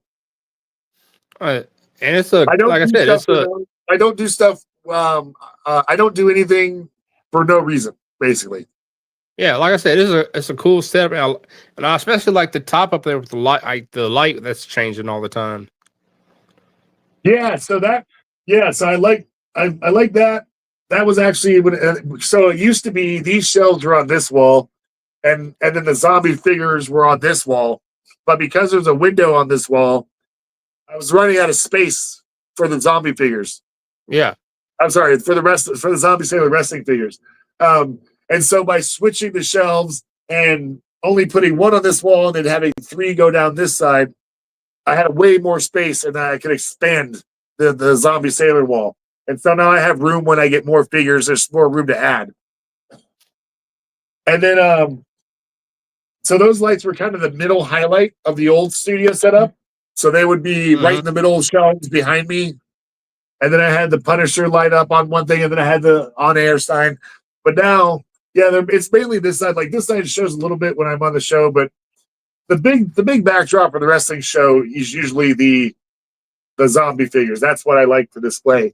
So this being the general nerd stuff, I like having the on-air and the Punisher thing over here. And then whenever we do a watch along, we put I do a hand painted watch along logo sign. So for WrestleMania 41, and I do them like day of. So like I did these like the day of the event. okay. So for WrestleMania 41, we called it Wrestling with Thor Mania Chat 41. That is pretty damn cool. So that was hanging behind us while we did our watch along. That is damn cool. Thank you. And then on the backside, because we just did SummerSlam, we did Wrestling with Thor Hammer Slam. Hammer Slam. And of course, you can notice that I have replicated different eras of WWF logo or WWE logos with what I did. Of course, I got like the 80s style squared logo on this side, and then the more Attitude Era on this side. I wish I could do that. I wish I could do stuff like that. I can't paint or draw to save my life. I'm not great. I'm pretty decent. But like I said, this stuff is so last minute, and honestly, it's crazy. I'm a very under pressure oriented person. Like whenever I was in school and I had a big project to do, I would always wait for the last minute because that's when my best work would happen, genuinely, because I didn't second guess myself. I didn't have time, so I didn't have time to second guess. And as most people know, usually when you're trying to figure stuff out, your first guess is the right guess. And more often than not, that was true with me. So my best work was when if I tried to do something ahead of time, I would start redoing it or changing stuff, and it would end up being horrible. So like I said, this one was actually done like I had to use a hair dryer to make it dry in time to put it up for the show. And this side, you can actually see a streak in the A because it didn't dry fast enough before I hung it up. I barely notice it. Oh yeah, you're your biggest critic. But they were just for fun. I didn't even know I was going to do it the first time, and I was like, I'm just going to have some fun. And then obviously by SummerSlam, I was like, well, I got to do another one. And I was like, I've already got one sign, so I might as well just do the other side. And I was thinking, you know what? Maybe eventually, Valkyrie and I will sign these, and I'll do a giveaway or something, and someone will get the original signs autographed by us. That'd be cool, especially like if you did a giveaway and someone won it and they took it to like a WWE show or AEW show and it got on camera. Oh, dude, that'd be sick. I would. I think I should write that in the buying contract. If you buy this, you're agreeing that you have to go to some sort of professional on-screen wrestling promotion and have it on camera. I know. I want to make a little reference here. I don't know if you probably do watch them. Matt Cardona and Brian Myers' show, the Major Wrestling Figure Podcast. Oh yeah. I know. Your toy room reminds me of Matt's almost. You know what? I appreciate and understand his type of collecting too. I'm no longer. They're toys. I'm not now. The zombie sailor is a little bit different, and we can get into that in a minute. But in general, I don't keep stuff in a package, man. They're toys. They're meant to be. They're toys. They're meant to be taken out, posed. Even if I'm not playing with them, but every once in a while, yeah, I like to reposition. I like to switch stuff out. Like and packaging, it takes up a lot of space. Like I got a whole wall just for one series of figures. You know. Yeah. And I don't have a lot of room to do that with. I'm a big believer in what they say. You know, let them breathe. They're toys. They're meant to be displayed like toys. If I really, really want something that looks cool and to keep it nice, I'll get two. But it's rare that I do that anymore. I don't know. Sailor's a little different because I followed Zombie before he was doing the retro figures. Mm-hmm. I was already following him. He announced that he was doing them. I had never been at the forefront of an entire line. So I'd never been able to like a specialized line. Obviously, I've been in the forefront of numerous regular store lines like Target stuff you can find Walmart, Target. Yeah. But I'd never been at the forefront of a line like this. And I was like, you know what? I'm going to try. I can't promise that I'm going to be able to, but I'm going to try and get one of every single figure on card. And that's it. And I do have doubles that are open, but I don't have everything I have on card. I don't have an open double. I only have, it's a lot. I have a lot. I still have I want to say 40 or 20 some or more open ones. But so far, I'm 100%. I have every single, if it has been put up for sale or pre-order, I know that there's other ones out there right now. They're out in the wild because of WrestleCon. He went to WrestleCon and he had a bunch of figures that, he has series, I don't have Series 5, but there's people out there that have Series 5 figures because he had them at WrestleCon. I wasn't at WrestleCon, so I couldn't get them. So besides those, if it has been put up for pre-order or availability on his website, I have gotten it. So I am 100% so far with getting one of every single thing on the card. I'm willing to bet. I'm willing to bet dollars to donuts that sometimes Valkyrie looks at you like Chelsea does when Matt keeps bringing home more toys. 100%. 100%. She is. I will give Valkyrie this. She is definitely more understanding and curious about it than what Chelsea portrays with Matt Cardona. She always just seems like, oh, this is so stupid. There's a lot of times Valkyrie's like, oh, this is pretty fucking cool. So that's the only difference. But yes, hey, for a while, I had a decent paying job for a while, and it was decent enough to where I could just kind of order shit and not really think about it. Yeah. And for a while, it was just almost an every other day. There was new boxes when we'd come home from work. There'd be boxes on the front door, and it was got to the point where Rocker's like, "Hey, you gotta slow down. I'm not saying this to be mean, but you gotta slow down a little bit." I'm like, "Yeah, you're probably right. I need to slow down a little bit," and I did.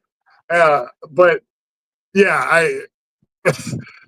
I bet the post office hated you. Well, I know. Yeah, they probably did. But she's definitely someone who she likes to learn. She likes to learn about it. She has questions. She enjoys it. I always say she's turning into a nerd. She will argue till she's blue in the face that she's not a nerd. But the fact that she's retaining the knowledge she's asking me about and she's not just doing it to placate me, that tells me that she's becoming a nerd. So I will still argue that. But yeah, she still will roll her eyes if something shows up, and I go, I ordered it. So a lot of the stuff I do buy is pre-order, and so when something shows up, it's always, I pre-ordered this, but like that was also my excuse a year ago that I'm using now. And so the stuff that I'm getting now had to have been ordered when I told her then that this was a pre-order. There was stuff I was ordering then that I knew now would be used as, hey, I pre-ordered. So and the excuses never changed as time's gone on. And so she has to know that I'm still ordering stuff because I'm still just saying, it was a pre-order. It was a pre-order, which is true. I'm just still pre-ordering stuff. The one thing that she guarantees, and she knows this, she always understands when I order Zombie Sailor because she knows my goal for that. And that is the 100% thing that she is like, yep, got it. Another Zombie Sailor. And she'll throw stuff up randomly sometimes. Like during WrestleMania, he just threw up a CM Punk without notice. A CM Punk figure, limited to like 4,100 or something like that. It was CM Punk in his like Bret Hart colored trunks and boots, like the pink and black. And he just threw that up. It was like middle of the night. And he just threw it up, and like it didn't like sell out or anything, but like it was only up for a little bit, and then it was taken down. And so I'm always ready. Like he is marked as like important on my Instagram, so I get his posts first. Like when it comes to his figures, that's the one order thing that I get that where she is 100% like, yep, got it. You obviously, I know she knows my goal with it. So, but everything else, like she'll argue sometimes. She'll be like, "Did you really need that?" And I'd probably not, but I got it now. It's too late. Oh, by the way, that is not your gimmick, brother. You did the always ray. I'm like, that's Matt's thing. Yeah, you know what's funny? You know the Key and Peele meme where the guy's sweating and it says, you bought a new action figure. What do you tell your wife? And it has like it's the Who Wants to Be a Millionaire answer thing, and it says, like I've had this. It was on sale. I pre-ordered this, or oh, you look beautiful today. And that's like, what answer do you choose? I literally got like this figure delivered, and it was a Thor figure, and I left it sitting on the counter for when she got home with a sticky note on it that just said, "It was on sale. I've already had this." But and then the last thing was, "You look beautiful today." And I just left the sticky note with all the excuses right there. Oh, so I what was her reaction? Oh, she just rolled her eyes. I try to have fun with it. Oh man, I know. Another thing, I know you collect is a bunch of horror stuff too. I know y'all are horror fans.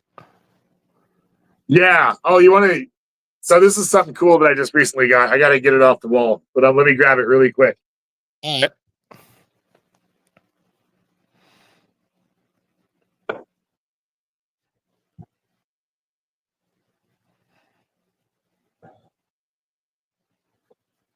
This is my 50th anniversary Texas Chainsaw Massacre box set. That is cool. That is awesome.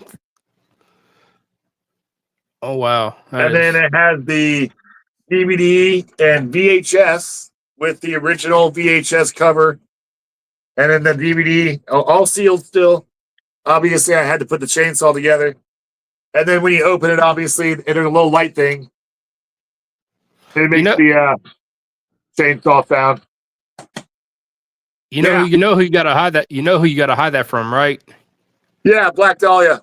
Yeah, you gotta hide it from her. Oh yeah. Yeah, this is one of the cool things I got, and then it's up a little bit higher. I'm not going to try and wrestle that down, but I have a. This last year was the 30th anniversary of the Toxic Avenger, and I have a VHS re-release of the Toxic Avenger that's in like toxic green. It's like translucent green VHS, and it's autographed by Mark Torgel and Lloyd Kaufman. Lloyd Kaufman, obviously the creator of Tromaville and all the Troma universe. And then Mark Torgel is Melvin, the guy before he becomes the Toxic Avenger. Oh, what's that, man? I'm losing you. Lost you a little bit for a second. We talked about the other night. ICPs I'm sorry, what about ICP? Be wrong with this.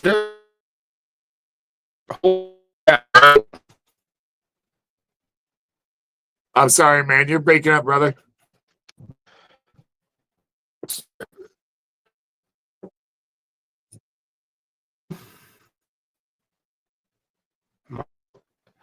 Sorry.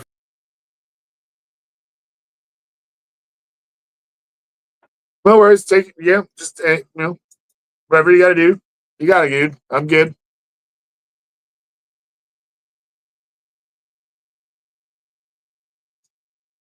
Hey, Val, would you grab my other drink?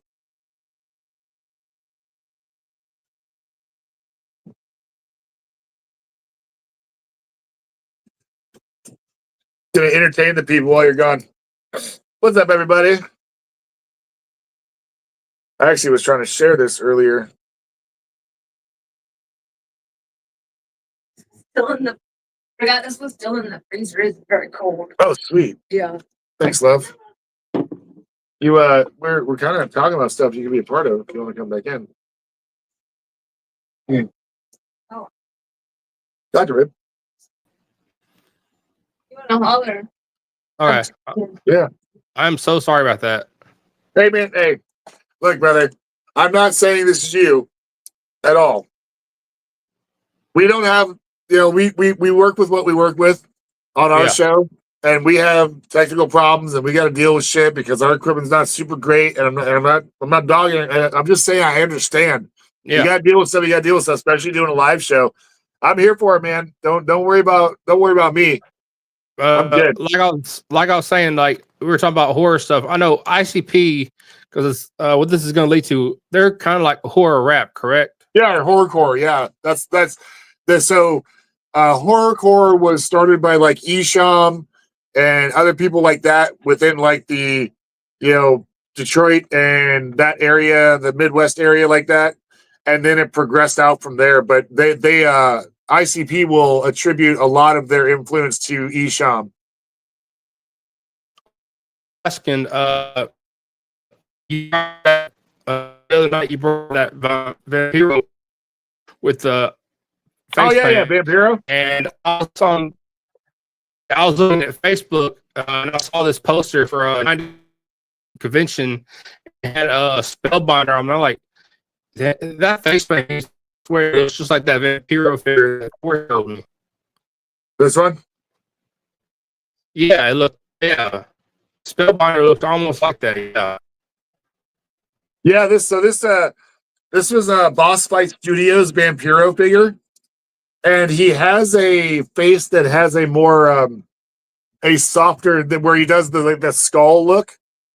But I got it specifically because they had this era of Vampiro face with the clown paint, because this is how he painted his face when he was with ICP. Specifically when it was ICP, him, and Raven. When they were in WCW, they were called the Deadpool. And so that's why I got that Vampiro, because I have these Play With Me ICP, these original Play With Me ICP figures. And the scale's pretty good. It's not perfect. Sorry, I'm knocking shit over. It's not perfect, but it's a pretty decent scale. The Raven stands out the most. But yeah, when they came out with that, I was like, oh, I got to get the ICP era Vampiro face paint. So it was a pre-order thing, and it's so dumb, man. I waited so long for this. It was like over a year it took me to get this fucking figure. Man. But it still wasn't my most annoying pre-order that I've ever done, but it was up there. It was just time. It took so long to finally get this Vampiro figure. But worth it. The tattoos on him are pretty cool. The figure's cool. He comes with a bunch of different hands, a different head. He came with I can't remember what wrestling league it is, but he came with like a championship belt that had this cool skull design on it. And again, he goes well with these ICP things, and that's mainly what I wanted him for. And Vampiro's still doing stuff, which is cool. And of course ICP I know Violent J especially. Like Violent J will just if you have at least a somewhat legitimate wrestling league, Violent J will come do a wrestling show if you ask him to. And then of course they're doing JCW still Juggalo Championship Wrestling. So they're still working with a bunch of wrestlers, and they still do. And they're working with GCW right now, doing that crossover event between JCW and GCW. Oh shit! Okay. Sorry, y'all. We're having I'm having some technical difficulties, and I'm so sorry for that.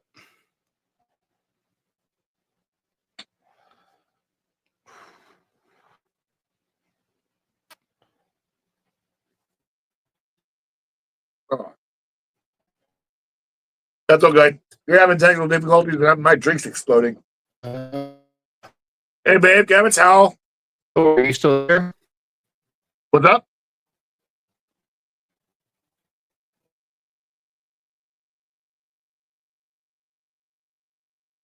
My drink exploded. Yeah. Luckily, I caught it all in my pant leg. Yep.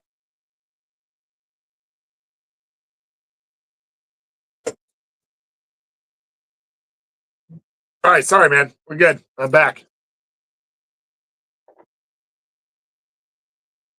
Let's see if I can get some.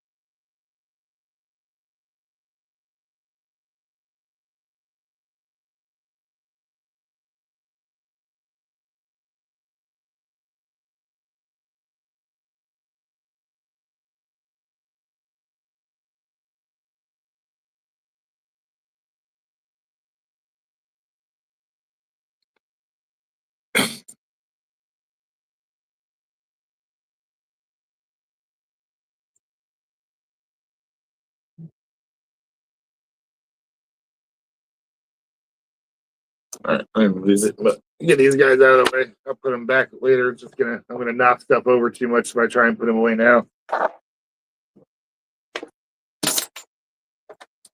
You're doing a good job of making my desk a mess by having me pull all these figures out.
These last 20 minutes. I'm so sorry. Oh, you're good, man. I'm trying to share it out so we can get some promo to the reel. Are you still here? Yeah, I'm still here, brother. Thor. Do you still hear me? Okay. I'm here. Okay. There we go. All right. I don't know why it's so many issues these last few minutes. I'm so sorry. No, you're good, man. We'll figure it out. It's all good. But yeah, the whole reason I brought up the horror ICP stuff is because I don't know if you remember him or not from back in the day. He was Spellbinder. He was another wrestler that wore face paint almost similar to ICP. Yeah, I remember him. And I just had to bring that up because it reminded me of that vampire Like, Yeah, it was pretty similar. It was 'cause I pretty didn't know- similar paint like that. Yes, it was.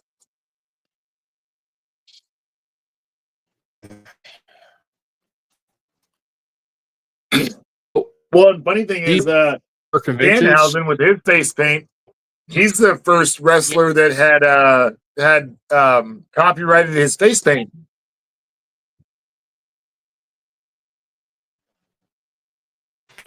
What it is, because Jeff Hardy does so many face paints. Surprised he hasn't Oh yeah, copyrighted he his does his style. crazy face paint and his artwork he does.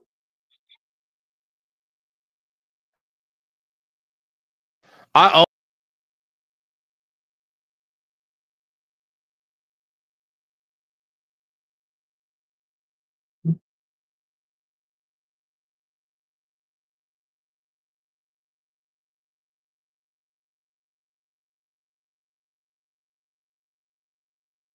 Oh, you're freezing up on me, brother.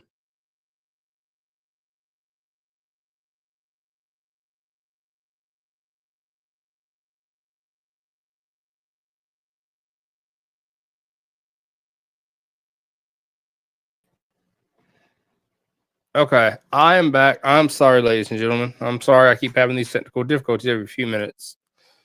Okay. All right. But yeah, we were talking about Jeff Hardy and his face paint. Yeah. I am so sorry for these technical difficulties. It's not my. I'm using a. I've usually already streamed by now.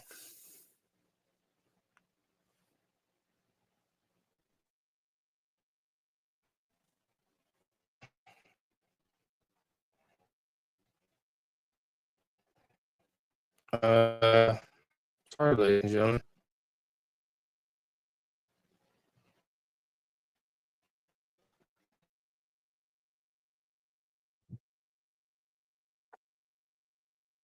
You know, it's funny. I was for a while. I got this electrical ball, and I would set up my monitor next to this, and then obviously didn't pay a lot of attention to science because I was trying to figure out why my monitor tablet was going crazy.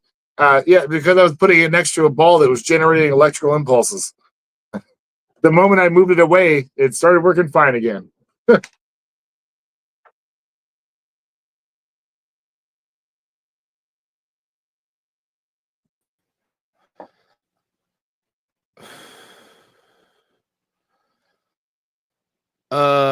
I'm sorry. I might have to cut this stream short tonight. So sorry. That's okay. Hey, we can always reschedule another day to get some more done too, dude. Thor, I am so sorry for this, man. Ah, you're good, brother.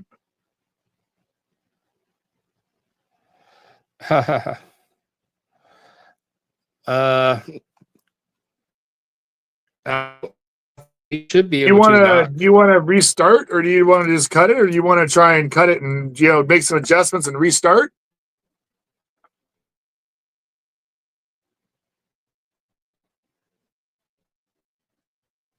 It's up to you, man. You just let me know what you want. Streaming time. You already my episode, but why it's not certain time? So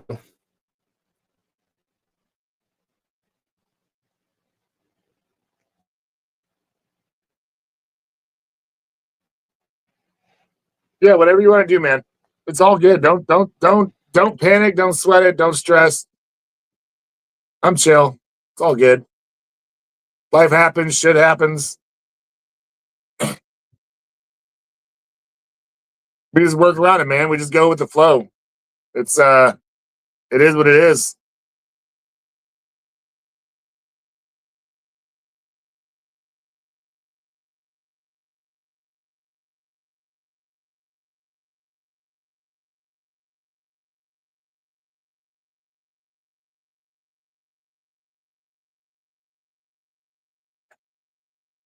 Clouds of all. Oh yeah. So here we go. I'll just what's up, dude? Hey, so we got a Nocturnal in the chat. He's a buddy from Instagram. He's from Super Cringe Roleplay. He's an awesome dude. Yes, I can see the chat. Robot voice. Yeah, a little bit. It's all good.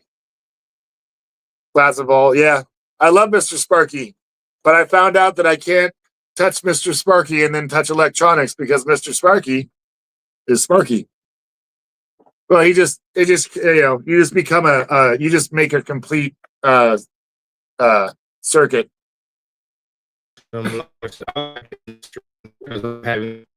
difficulty. Sorry. It's all good, man. Thor. I'm sorry, ladies and gentlemen.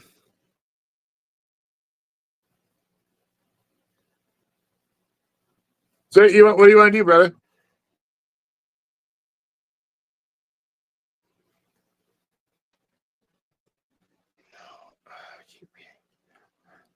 Is a show.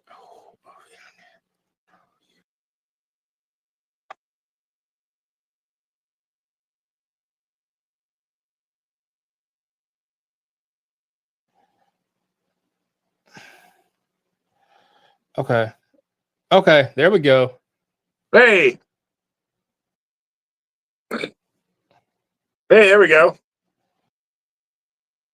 Hey, yeah, yeah. Where were we? We were talking about Jeff Hardy for a second. Yeah, Jeff Hardy, scary horror stuff, face paint. Yeah. And we're back, ladies and gentlemen. Back better and stronger. We're back. Yeah. Yeah. We have the money. Just where I we live have the at. technology. Yeah, where I live at. We have neither of those things, actually. Just where I live at is so shitty with the Wi-Fi. No, I hear you, brother. Because I live out right, in Nocturnal. We're back in business. So we got one of my buddies, Nocturnal, in the chat. That's what I was saying. He's with Super Cringe Roleplay. They do D&D style games, dressed up as medieval caricatures of DC characters. So he is dressed up as Batman. They have like a Dr. Fate. They have a Scarecrow. They have a Joker. Fantastic stuff. Very hilarious D&D watch-alongs. I love watching their shit. Well, I appreciate you and him being so patient with my technical difficulties. No worries, man. Hey, I get it, man. Like I said, we've had to cut streams and then restart, and you just gotta roll with it. That's the fun of doing it live. Mm-hmm, you live and learn. But you were saying about Danhausen's face paint that he copyrighted his. Yeah, he was the first guy to. I'm surprised Jeff Hardy hasn't because of how he does his. It's so unique. I think that comes down to basically it's just his artistic style. So you could copy it, but your copy is never going to be a Jeff Hardy because that's literally like when he does a painting, that's pretty much what his paintings looks like. So he changes it so much, it's hard to copyright something that's so open to interpretation. Like he can paint his face however he wants. Whereas Danhausen and Sting followed suit after Danhausen. Like he found out that he's like, oh, I can copyright and now I believe Sting's is copyrighted as well. But with Jeff Hardy, like I said, it's a lot of variety, so it'd be hard to pinpoint. He'd have to stick to like one type of at least base design. If the colors changed, that'd be different. But it would be a little. But yeah, it's just his artistic style that he does. So it's more of it's just him. So that's the copyright. It's his style. Right, definitely. Like, and he does face paint for Zilla Fatu at times, also. Yeah.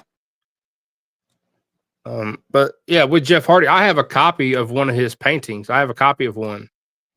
Oh, that's cool. They just came out with that. They did a blacklight figure, and on the inside of the package was his face paint, and the figure actually lights up in blacklight too. And it was one of his crazier face paint designs. Yeah, I like the one with the neon green he did, like that green one way back when. Oh yeah, dude, the Hardy Boys have been cool. Like I remember them when they first came out with like Lita, and man, they were so crazy because of the stuff they were willing to do. And it's not that you weren't seeing that, but you weren't seeing it in WWE. Like you No. saw people doing some crazy stuff in ECW, but like they came into WWE and they were just doing some banana. Like they're doing their swanton dive off of ladders and shit. Mm-hmm. Yeah, One they of the brought a most new level of excitement. One of the most funniest entrances I've seen Jeff do is he wore, I don't know what it was he wore on his face, but I swear I've seen people make jokes of it for a good while. It's like he was wearing a pair of underwear over his face or something. Oh yeah. Like I've seen people say it was like one of Lita's thongs or something. Like that's just why? Just why? Yeah. No, oh sorry. So Chad was asking. No, so ICP's been painting their face like they've been painting it since the late 80s when they first started doing rap, and it's basically stayed the same. It's just progressed. The only time they did a major face paint change was during the Shangri-La, the Wraith Shangri-La tour, and they kind of did like real fancy versions of their face paint. And then, yeah, the like Jeff Hardy didn't even really start painting his face until well after his main days in the WWE. When they first came out, it was just mainly about what they wore and the crazy sleeves on their arms. Yeah. Yeah, Lita was a chick that wrestled with the Hardys back in the day. She was fucking awesome. She wore like baggy pants, but she had like the thong pulled up high on her hips, and it was an awesome look. Mm-hmm.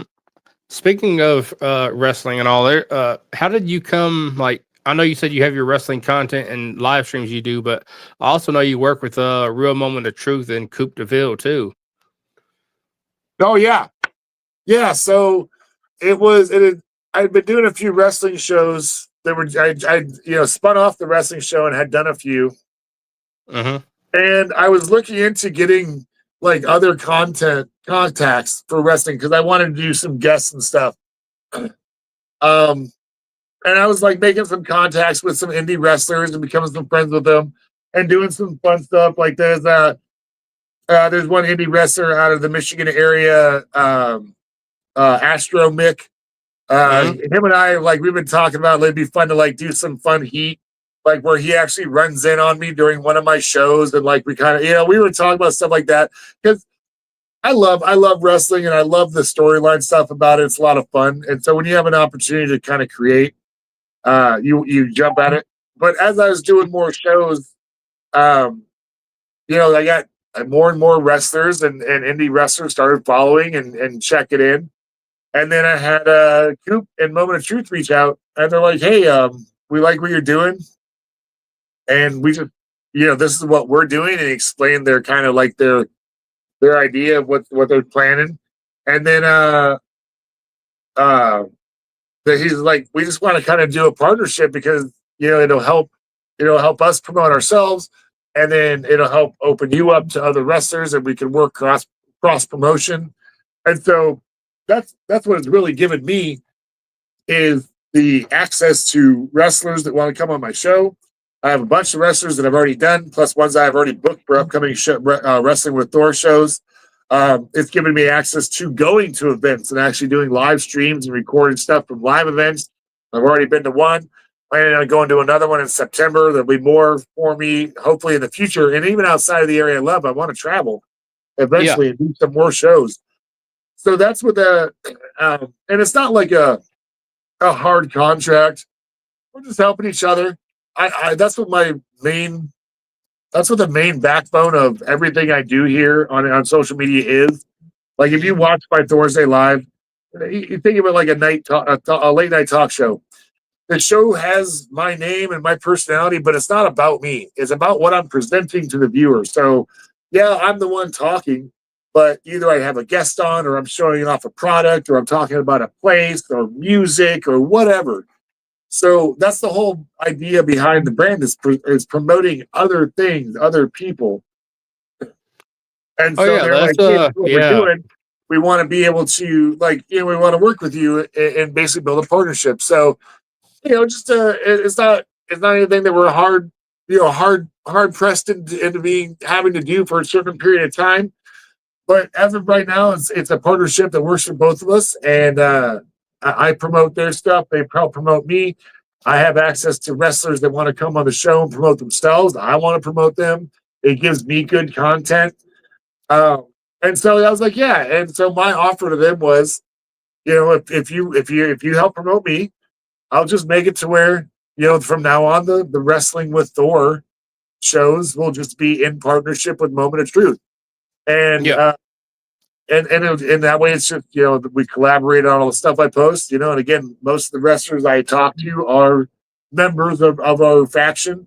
And all the Moment of Truth is just an online social media faction of wrestlers that is online because it allows us to have a faction that is worldwide without having the wrestlers have to be in a physical location together.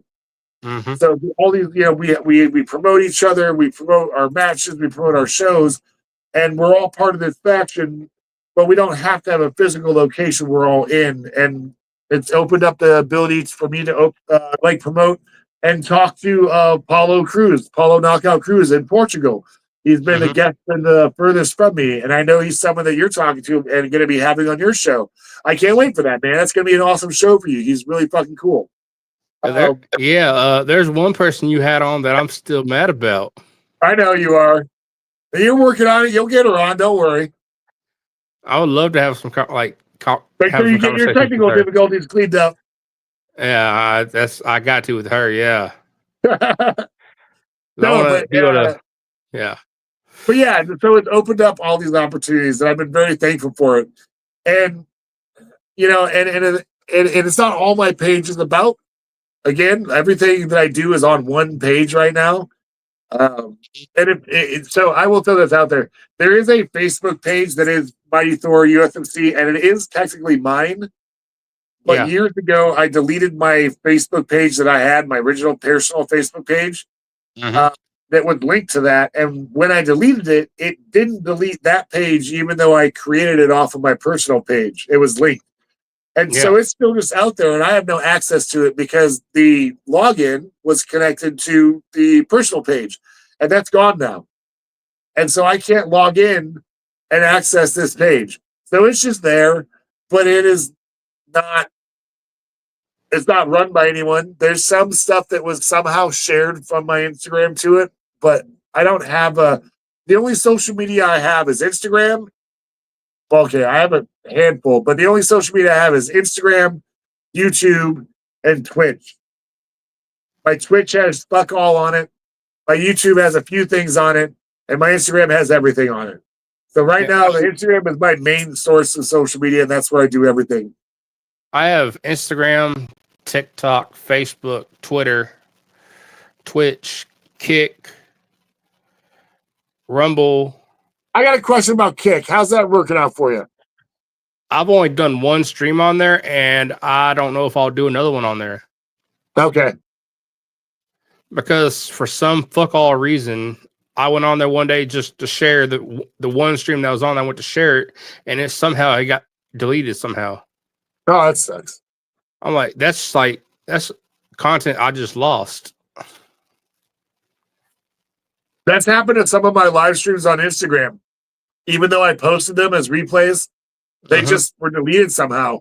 And they're just gone now because I didn't save them. Yeah. I save a lot of my live shows, or I used to. I have a bunch of them saved, but that takes up so much memory space because I do hour-plus long live streams. When I do a show, as of right now on Instagram, we have a 4-hour limit. And so I can do up to 4 hours, and I will if I have a show good enough.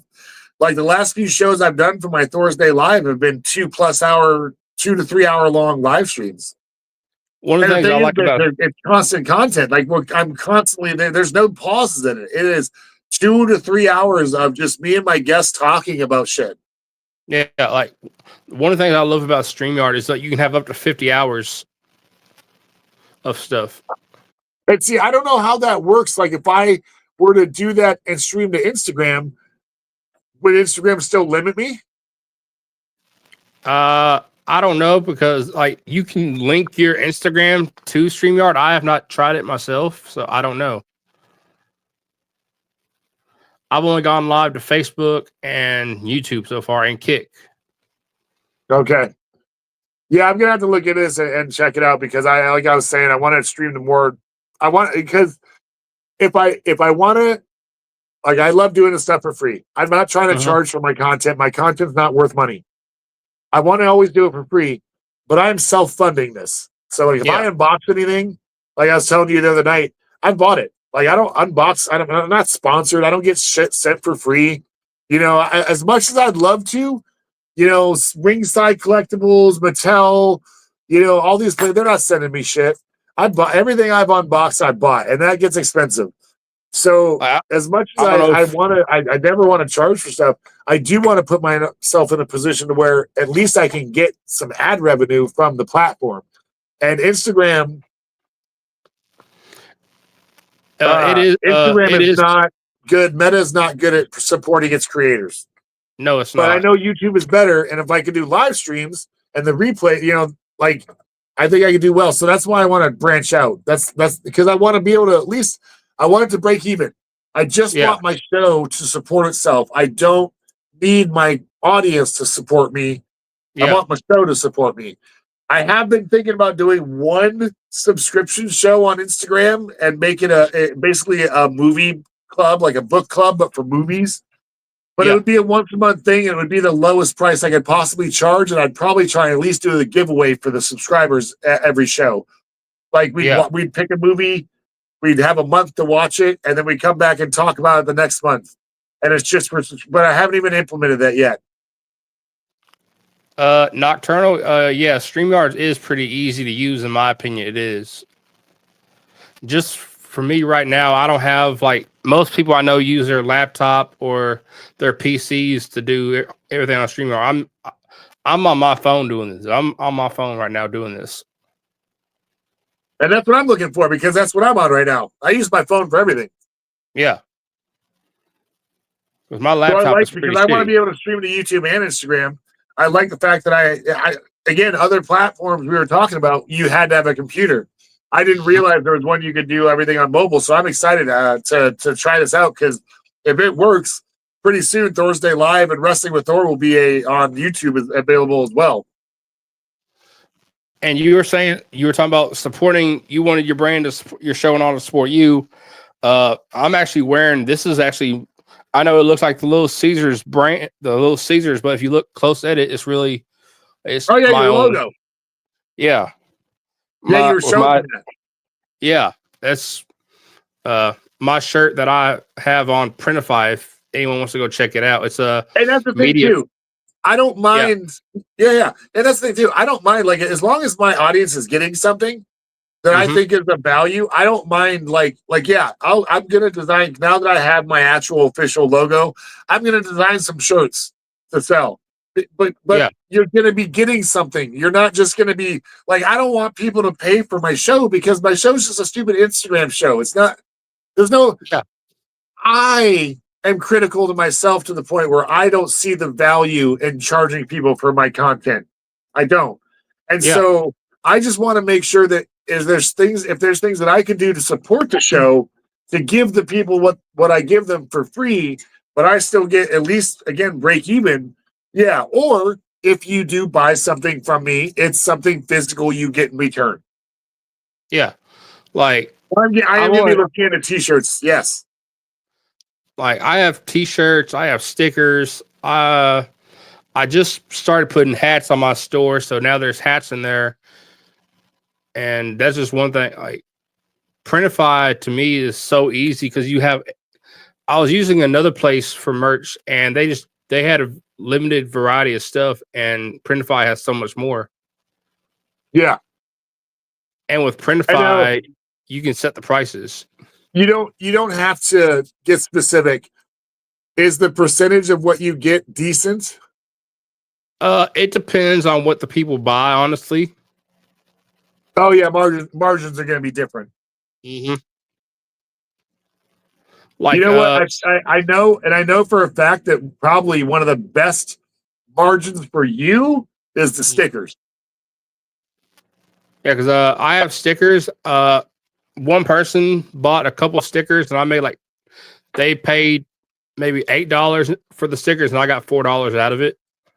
Yeah, because stickers are one of the things that they're super inexpensive to make. And I'm just being honest, and I'm not trying to like take it is just I like if I had stickers, I'd be saying the same thing. They're super cheap to make, and usually they charge a few bucks for them. And even if you only charge a few bucks, you're making a decent profit off a sticker. Mm-hmm. Like, So no, that's fantastic. Like it's something I'm definitely looking into, especially again since I have my so here I'm going to show them off. I'll show off both versions. This was my original.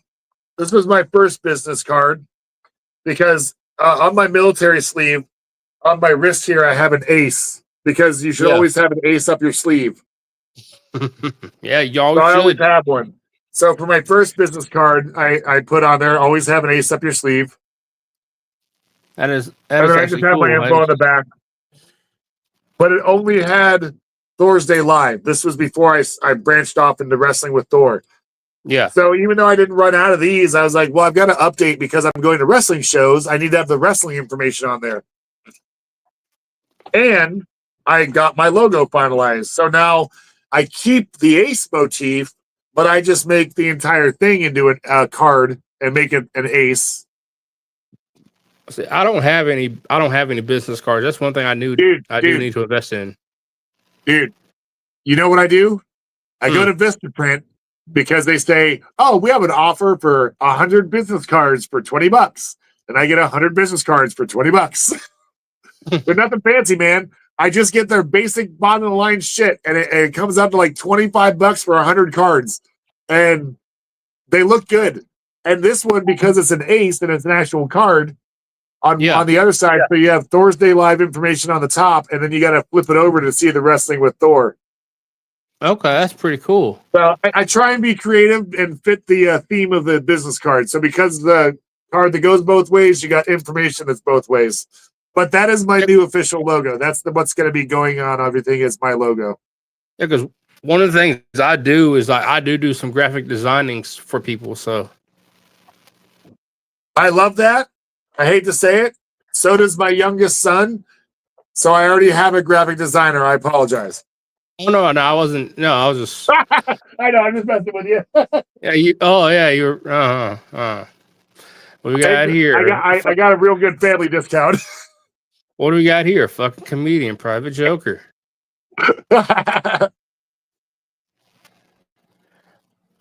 Sorry, I've kind of hit all my bullet points I had to ask. All right.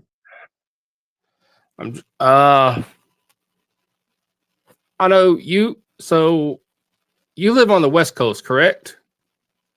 That's right. Yeah, we're in California right now. So is the wrestling scene different in California than in other places? I don't want to say it's different. The one thing I've seen out here that, and again, I am just in the last little bit. Oh, here we go. Here's something we haven't talked about. I did independent wrestling. Yep. So to give background on myself and to why I feel, again, this is what I always say, I am not an expert in everything or anything. I'm not an expert in anything, but I do have expertise in a lot of things. So one of the reasons I feel I have the right to speak on indie wrestling as a whole, is I actually did independent wrestling in the early 2000s before I joined the military. I only did it for a short time. I did it knowing full well that I was not planning on doing it for a career or pursuing it as a profession, but I still took it very serious and I still did it very respectfully. I made sure I took care of guys in the ring and made sure that I was taken care of. And I actually put on pro wrestling shows with me and my tag team partner and another friend. So not only did I experience pro wrestling, but I experienced promoting pro wrestling and putting on a show and losing money putting on a show, lost money putting on shows. And I've done, so again, I learned a lot in a short period of time. And I learned a lot because I was very respectful and wanted to learn. I soaked it in, man. Everything I could experience, I did. Doesn't Rikishi have his school, whatever, out there? Yeah. Oh, you want to? Yeah, the Knox Pro Wrestling is suddenly in the news for Rikishi School because Raja Jackson attempted murder on someone in a wrestling ring. I'm going to just be honest. He tried to kill someone in a wrestling ring, and it was under He the did. Knox Pro Wrestling Academy. That up until then was a WWID wrestling school or Affiliate, yep. WWEID wrestling school. Mm-hmm. Now, I will say Rikishi was not there. He was not running the show. It is just his school. I believe his brother or cousin was there. I have watched all the footage I can on it. And before, during, after, I watched as much as I know, like as much uncut, unedited footage as I could find available. It was a very horrible situation. I don't know why he's not in jail. I know what happened before. I know that the dude hit him with a beer can, but if you watch, that dude gave him a working hit. His head didn't even move, and I know he just got a concussion. The dude didn't know, but I don't care if you full force smacked him on the head with a beer can. Attempted murder 2 hours later is not how you respond. If he had punched him then after getting hit, nobody would have had an issue. Everybody would have completely understand if he had just popped him right then after getting hit with a beer can. Not a single person would have had an issue with that. Nope. But he got hit. They had a little back and forth. The guy apologized multiple times to the point of Raja Jackson accepting his apology and his handshake, and then sat for 2 hours and planned exactly what he was going to do, and then did what he did. The referee, he should have tried to help. I also understand that it's low level independent wrestling, and the referee isn't trained to take on an MMA fighter. The first guy who tried to pull him off was only like a 17-year-old, so he got thrown off really easy. The guy that finally stopped him wasn't even in the match. He had to run all the way from behind the crowd to get to the ring to stop him. And then when he did pull him off, Raja Jackson tried to attack him. And if he had taken him down, the dude's pretty sure he would have started doing the same thing to him and attacking him. And then after the fact, the way he was acting was inexcusable. So the whole situation is shitty. I have very strong opinions on this. Again, I've watched as much as I could. I'm not saying any of this with I have as much information. I have been watching updates. I have been checking and rewatching opinions and stuff. None of this is good. So then you had that, but nobody looks worse in this than Raja Jackson and the independent wrestler who invited him to the show. Those two people, and I understand that guy wasn't responsible for the guy hitting him with the can, but he is responsible for whether he intended to or not for riling him up prior to what happened and saying, make sure you get your receipt, and then asking him, you remember what a receipt is, yes? Because Raja's not a pro wrestler. And so I do have issue with him doing that because you're getting a guy riled up. You're getting him pumped for whatever he's doing. And then, so those Raja Jackson and that dude are the worst looking out of this whole situation. They are the two worst looking people. Raja, obviously the worst. Inexcusable. I don't care. Again, if you had reacted immediately, would have been different. But you got hit. It was a working hit because you could hear the guy clearly say afterwards, aren't you going to sell it? Like he's wondering why aren't you selling it? I just gave you and you can see it's a working hit. It's not that hard of a hit.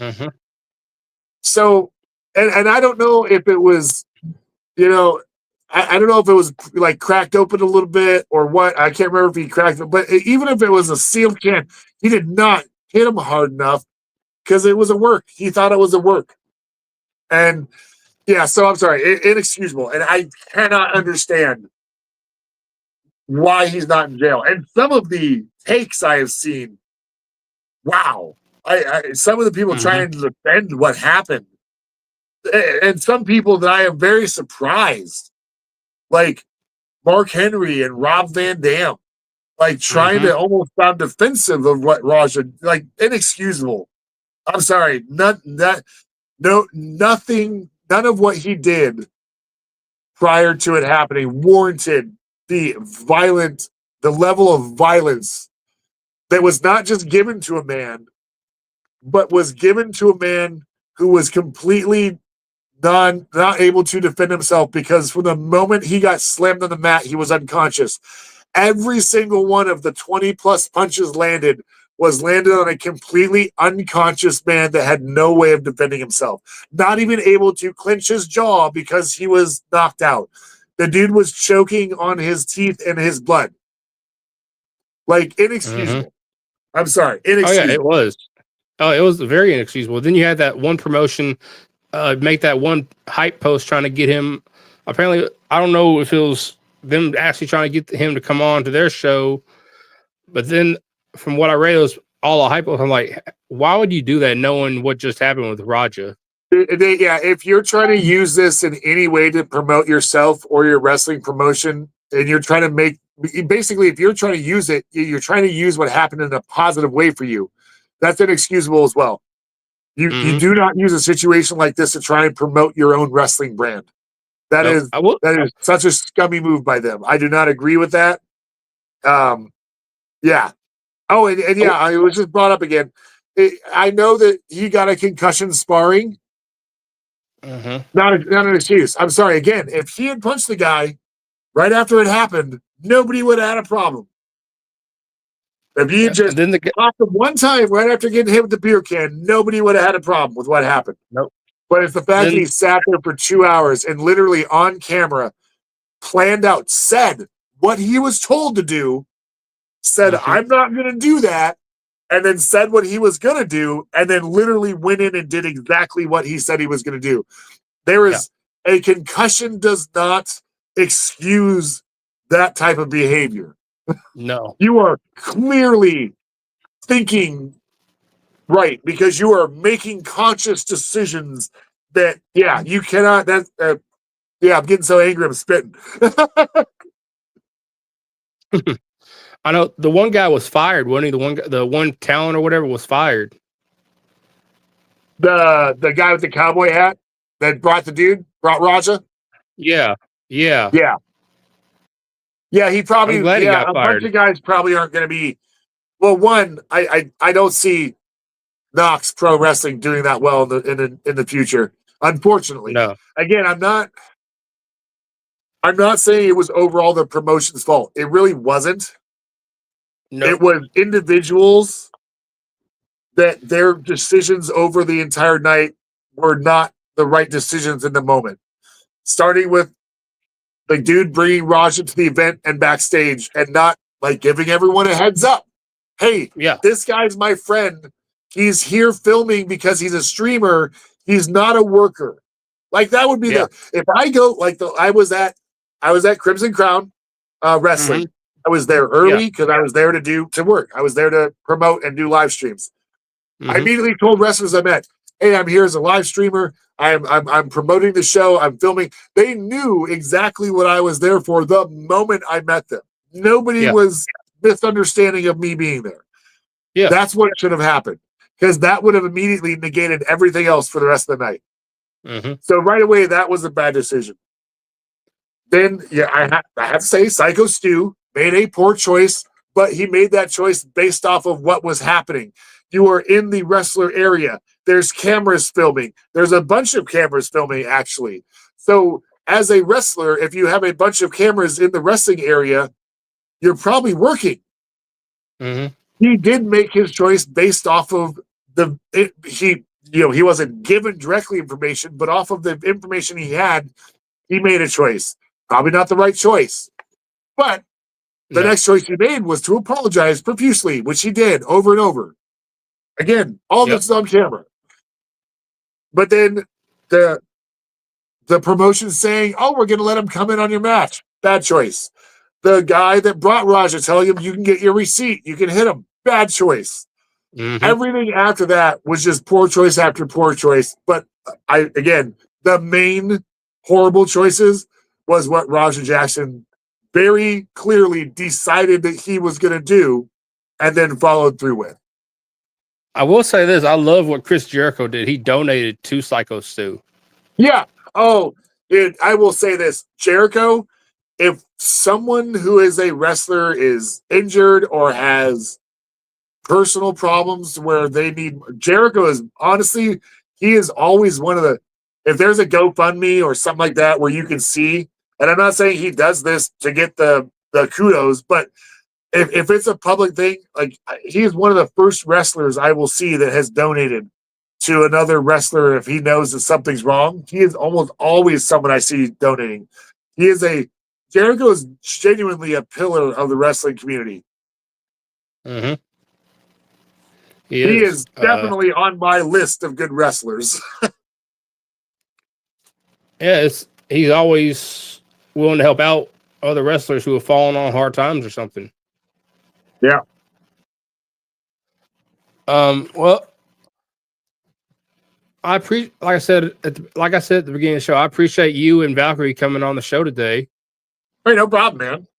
Thank you. I appreciate you having me. I'm gonna be honest. I know we talked about this, but so I used to do stuff for an airsoft company, airsplat.com. They don't exist anymore.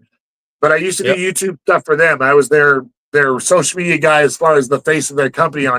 I did all their YouTube reviews. I did live events for them. I was sponsored.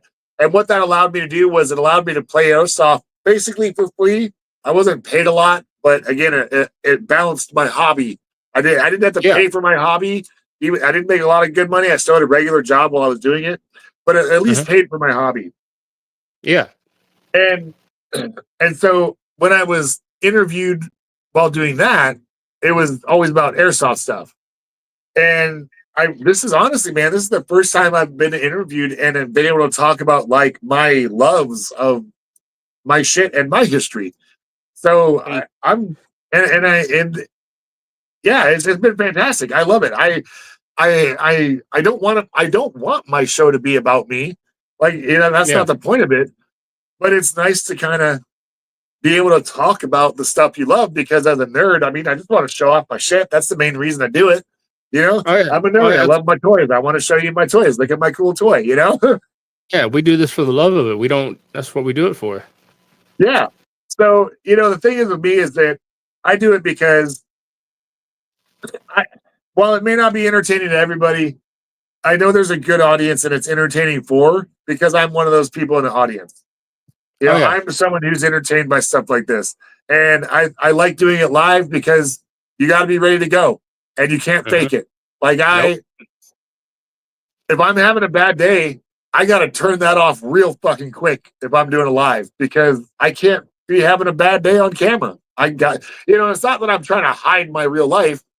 I don't want my audience to be brought down. That's not the point of the show. If there's something that really is detrimental, I just don't do a show. Like if I'm just having a bad week, I've just been like, hey guys, no show this week. It's just rough. I was supposed to do, I didn't have a show planned yesterday. I kind of threw a show together off the hip real quick. I had such a rough ending to my work week and my regular job. I missed the pre-interview call the first night with you. That was supposed to be Wednesday. We ended up doing it Thursday because I was but from Wednesday on, my week was just rough. So I just didn't do a show Friday because I came home from my regular job and I just passed out. And by the time I woke up, I would have had to rush so fast to try and do a show. It just wasn't worth it. And so I get it. And that's the thing is if I'm on camera, it's not that I'm giving you a fake me. It's not like Thor is just regular me with the volume turned up a tiny bit higher. But if I'm on camera, like the mood I'm in is my genuine mood. Like I don't fake it. If I'm in a bad mood, I just don't do a show, so I don't have to come on mad, Oh yeah, for sure. But I love doing my show. So like most of the time, even if I'm having a rough day, my mind right before the show, like, oh yeah, I get to talk about cool shit that I love. Fuck yeah. And I get super excited for my show.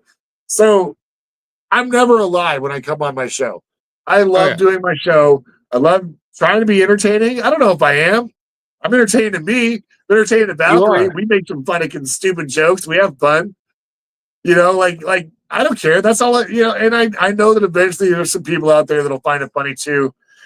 And I'll have an audience. It is. And I get it. Like it's really hard for me to watch. Like you got to be really entertaining for me to sit down and like I'm not somebody who's just going to watch someone play video games. I'm not someone who watches the video game streamer. It's hard for me to watch a lot of podcasts because the topics that they'll talk about, like we'll talk about this, but again, this is the extent. I will never talk religion and politics on my shows.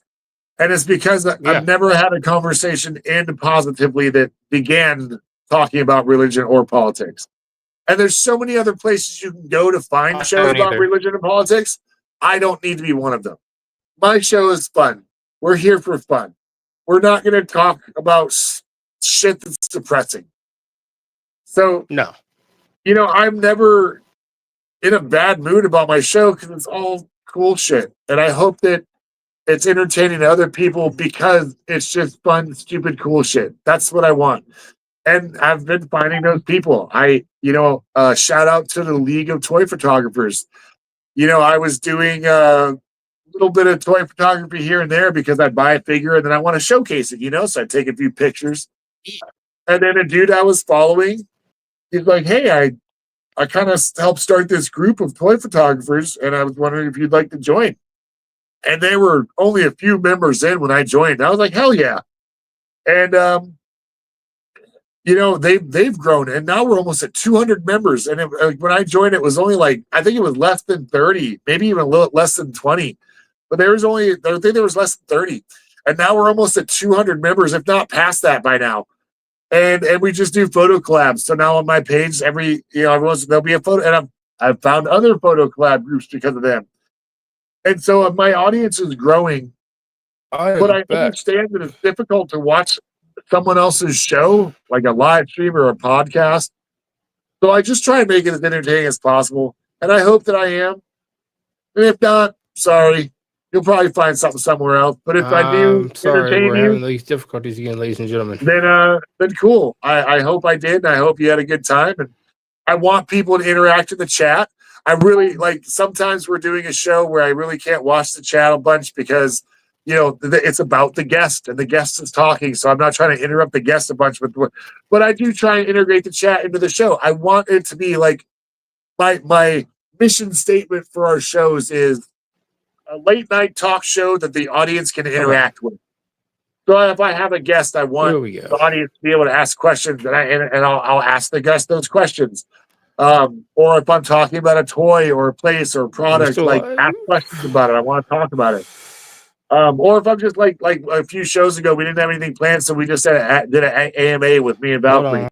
That was fun because we just got to ask some random questions about us. I hope we're entertaining. I hope you come by. Again, it's only on Instagram right now. I really would encourage you to follow me on Instagram at MightThor _USMC and also producer Valkyrie at Valkyrie _USMC. Every Friday we do Thor's Day Live unless otherwise stated. And every Saturday is Wrestling with Thor. And then in between all that, we do Thor's Day Live Unplanned, which are anytime I have a topic or something to unbox where I don't want to wait for a planned show or it shows up in the middle of shows that are already planned, but it's topically relevant, so I need to get a show out on time.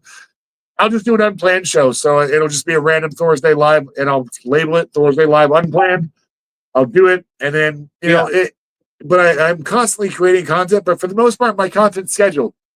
And I think that's the hardest part of growing, because I only do shows once a week. I'm not putting out content every day of the week, except for other posts and photos on Instagram.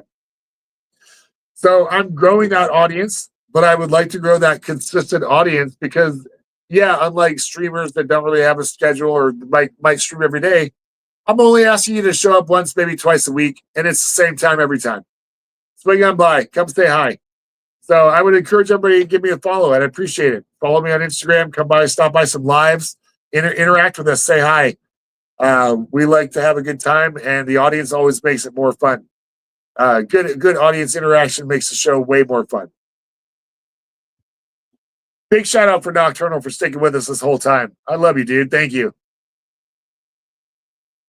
Yeah. Hail President Satan.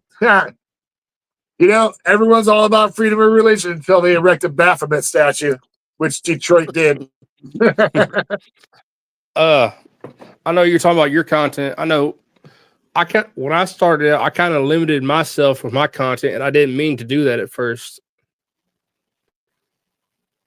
Oh, we were talking about that. Yeah. So we kind of did different paths. So I started with, I want to do everything. And then I realized, oh, I do so much of one thing, I can actually split off and make another show. And you kind of started with one idea in mind. And now you've been like, oh, no, I need to branch off and I need to kind of cover everything. And so you've branched out where I started, kind of branched out. And now I'm creating shows that are more specific. You started specific, kind of like, nope, you're going to flourish in different stuff. So that's awesome. And they both work. Like they both work. My biggest problem was I had such a high standard because I've been watching social media people. You know, most of the people I follow on YouTube, they've been into their YouTube careers for a decade plus. Like I've been watching guys that have been doing YouTube shit for 15 years. And I'm just starting out. So, but my standard for how it should look, sound, feel is 10 to 15 years of being on YouTube or a social media platform. So that's why from the beginning, I wanted my studio to be like a studio because I wanted, like my goal was to like my first show to be like 15 years in, it looked, and it didn't do that.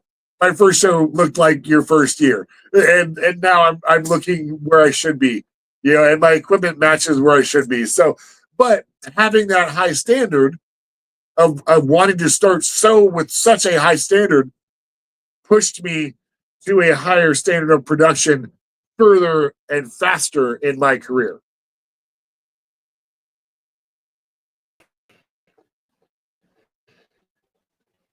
So my own standards of where I should be at, even though I didn't reach those standards, it still pushed me to a higher standard than I would have been if I had not done that. I'm sorry for the dead air time, y'all. I'm having technical difficulties again. Oh, you're good, man. I was just, I was just talking about how my standards, I just hold myself to a higher standard. So that way, you know, even if I fall short of my standard, I'm still hitting above average than usual. So I just try and maintain, like, even in the military, you know, if the Marine Corps standard is here, my standard was always above that. I was, and that allowed me to, I was never the shit hot top of the pile Marine. I was always at least above average, and that gave me the promotions and work spots and rewards that I got, which were great. And it was because I was always slightly above average. So that pushed me to be that way in everything I did. So I may not be the best, but I will always push myself to my base standard is above the average standard.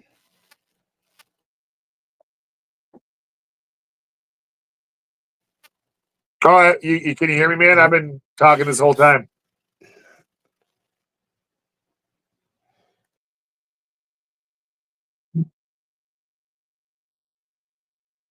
It's been coming through on the feed. Like I've been hearing myself on the monitor this whole time, so it's getting recorded at least. Yeah, it is. It is. Well, what was I saying? What was I saying? Oh yeah. We were talking about how you did one thing, I did another. I started out just covering wrestling. My original podcast name was All Things Wrestling.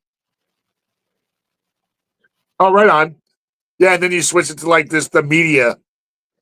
Yeah, and then your page is like amazing. Like how you've grown 20,000 followers just starting out. So this is the funny thing. So this is my and this is for people that want to do this. And I try and tell this to the people that are in the photography group. So I had a plan. I had a social media following prior to wanting to do this because I was in the airsoft world and that gave me a following from that. But because I left that world and my page just kind of became my page and wasn't a professional page, I lost a lot. And I was, but I had I peaked during the airsoft stuff because I wasn't doing a bunch of stuff. I peaked at like 20, like almost like right around 3,000 followers. And then I dropped afterwards. And I was sitting around 19. Well, I remember the exact number when I started. When I started doing my plan for growth, I was at 1946. So 1,946 followers. Yeah. And my plan for growth was the fishing net model. So I'm going to cast a net. I'm going to grab a bunch of fish. And then I'm going to pick out the best ones and the rest can go back. And it's working. Yeah. So, but the thing is a lot of my following came from me doing memes. And while I enjoy doing meme reels and stuff like that, my goal is my show. So, unfortunately, the following from the meme stuff usually doesn't translate to following the show stuff. So I got a huge, and don't get me wrong, it helped having the spike. So I started doing the meme stuff and I started getting a bunch of followers. And it helped because then my stuff was thrown in the algorithm more. It was put out to non-followers a lot more. I also, at a certain point, I decided that I was going to see how the blue check mark worked for me. And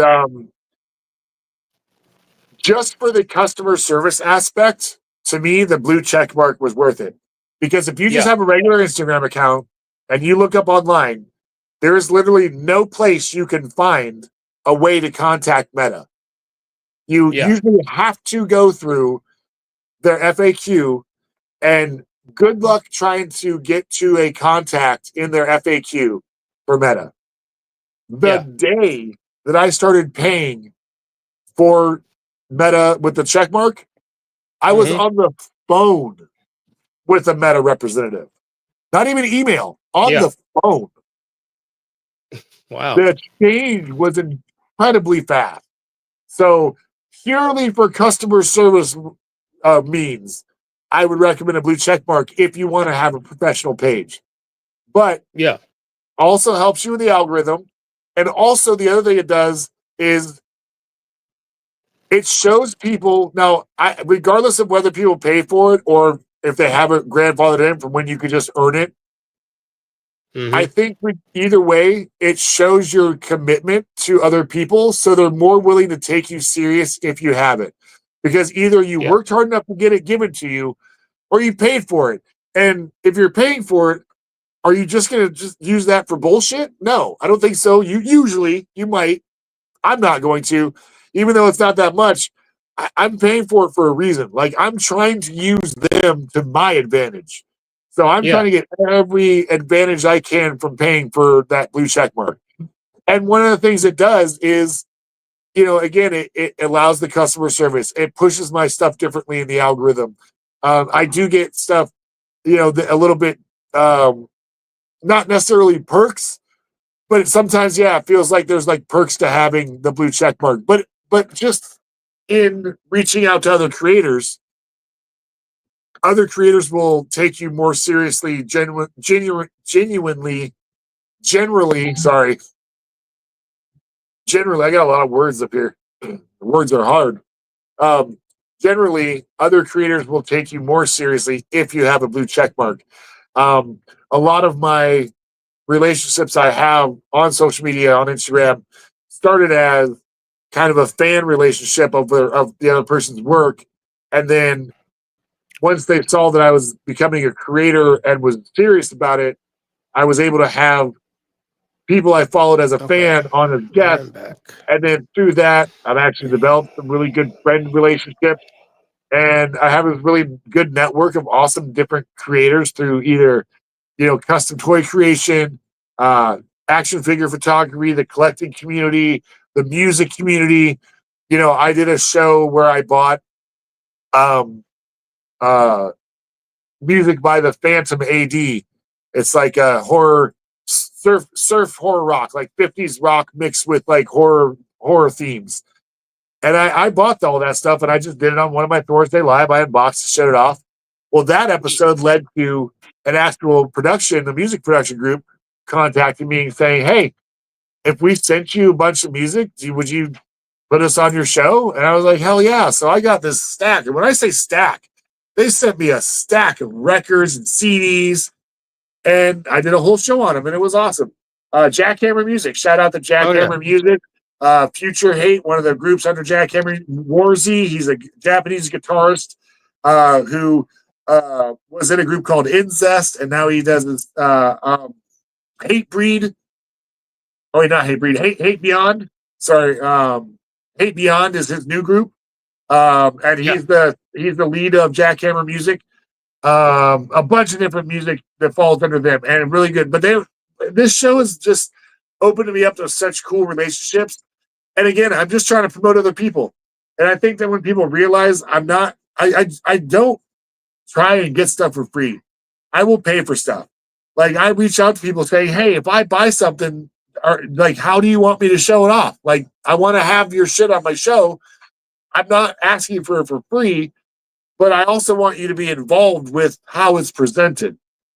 And that's how relationships with like Retro Gimmick on here on Instagram and Spandex Toys on Instagram and Zombie Sailor Toys on Instagram. That's how those relationships started. And now they're basically creator relationships that I have, to where I have, like you see on YouTube, you see like through the different things, you see groups of creators that end up becoming like friend groups because they started at the same time or they're the same type of content creation.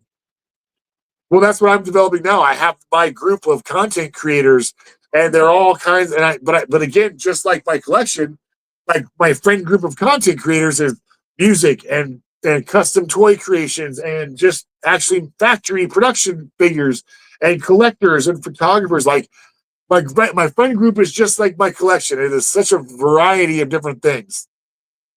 I tried that myself. I tried doing a group of content creators, and I tried it twice, and each time it was like the people I put in there, they just took more than what they gave. Well, see, and that's the thing. It's not, and I don't mean it like an actual like group I formed. It's just that, like you see it like with I'm just gonna throw. I don't know if you know, like you see like Angry Cops on YouTube, Donut Operator, Eli Double Tap. You know, the Fat Electric, all those guys are like gun tubers, and they're all friends. They all do shit together. And you kind of see those groups develop. And I've developed that type of group within my social media, to where I have friends that they're creating their own content, but we also work together and create content together, even, because it still fits within the theme of what we both like.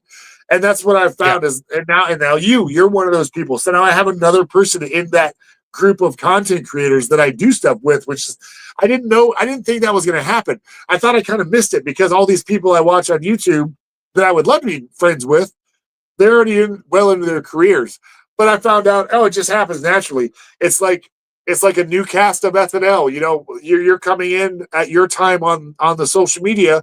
You're just going to naturally find that group of friends as you progress. And they're going to come into your life, and you're going to realize somebody, oh, wait, I have that group that I saw in people that I followed, and it happened naturally, and it's awesome. So you just got to give it time. So content creators, take your time, have a plan, understand that your plan should work like you plan. Like me with the fishing net plan, I know that at a certain point, I'm going to have a loss of followers, which I'm experiencing now. So even though I had a huge increase, I knew at some point, because of the fishing model, the fishing net model, that I was going to lose followers, and that was part of the plan.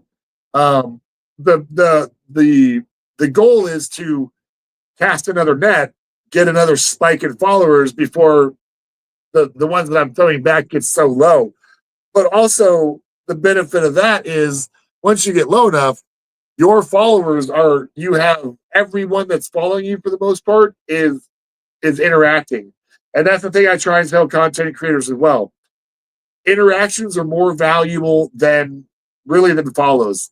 Like if you have 5,000 followers and your posts are constantly getting thousands of interactions, likes, comments, shares, or you have someone like me with like 20,000 and your posts get, a few in the double digits, maybe into the triple digits, and I have 20,000 followers, and I don't get I'm not getting 200-300 likes on a post like I should be, but that's just because those people aren't following me for what I'm posting now. They follow me for the memes I posted.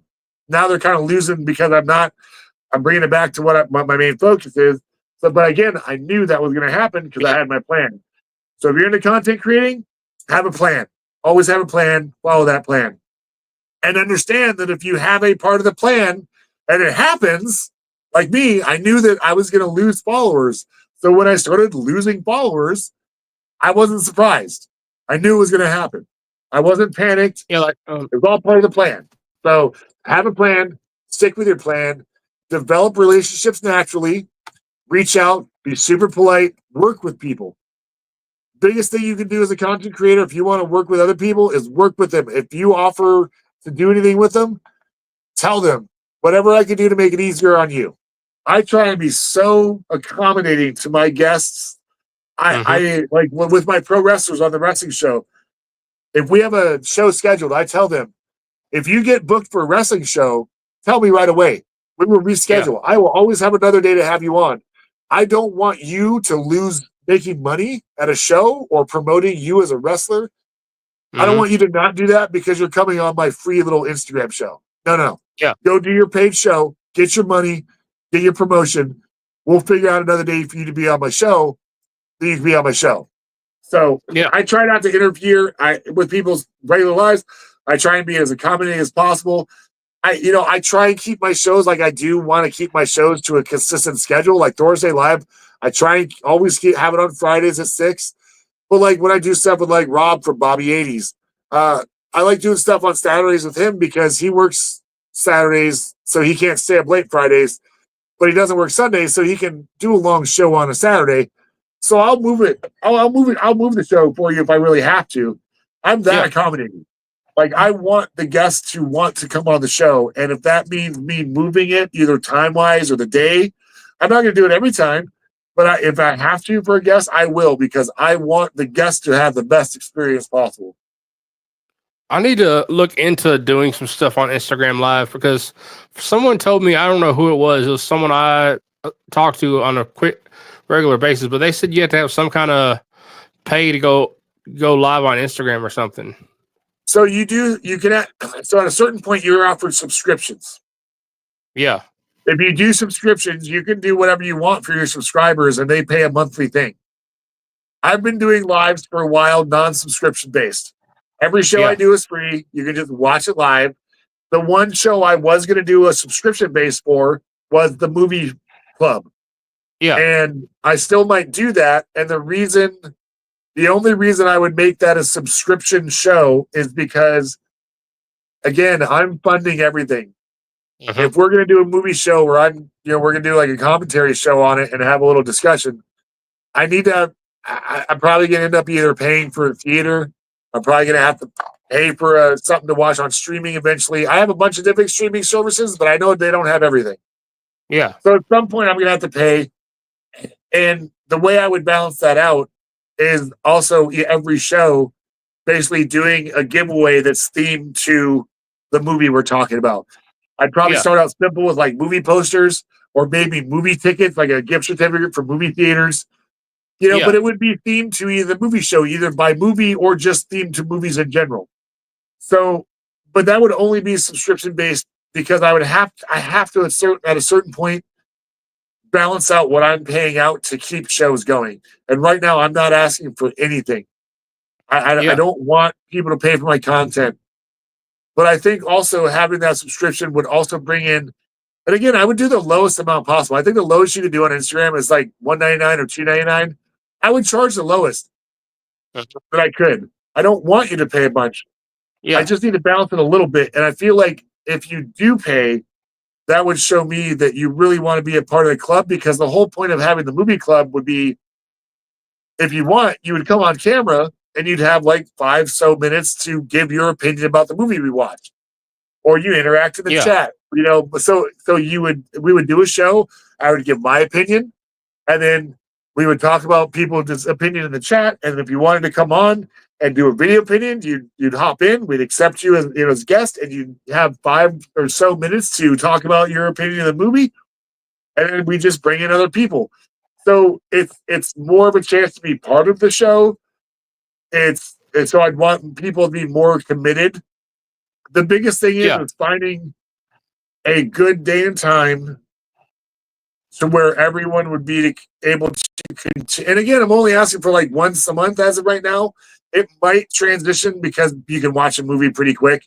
It might transition to something we did twice a month, but it would never be a weekly show. Yeah. It would only be maybe once, twice a month at most. I feel like once a month would be the best because then you have a whole month to watch the movie and get ready. And then at the end of every show, we take a little moment to vote on what movie, we take some suggestions from the audience. And then out of the ones that get suggested, we take a vote. And, someone seconds a title, then we start voting on it. And the one that gets voted on is the one we watch next. And then we just keep going like that. And I think it'd be really good, but I think it would show commitment from the audience to me for that show specifically if it was a subscription based. But again, I would try and reward the audience by doing giveaways.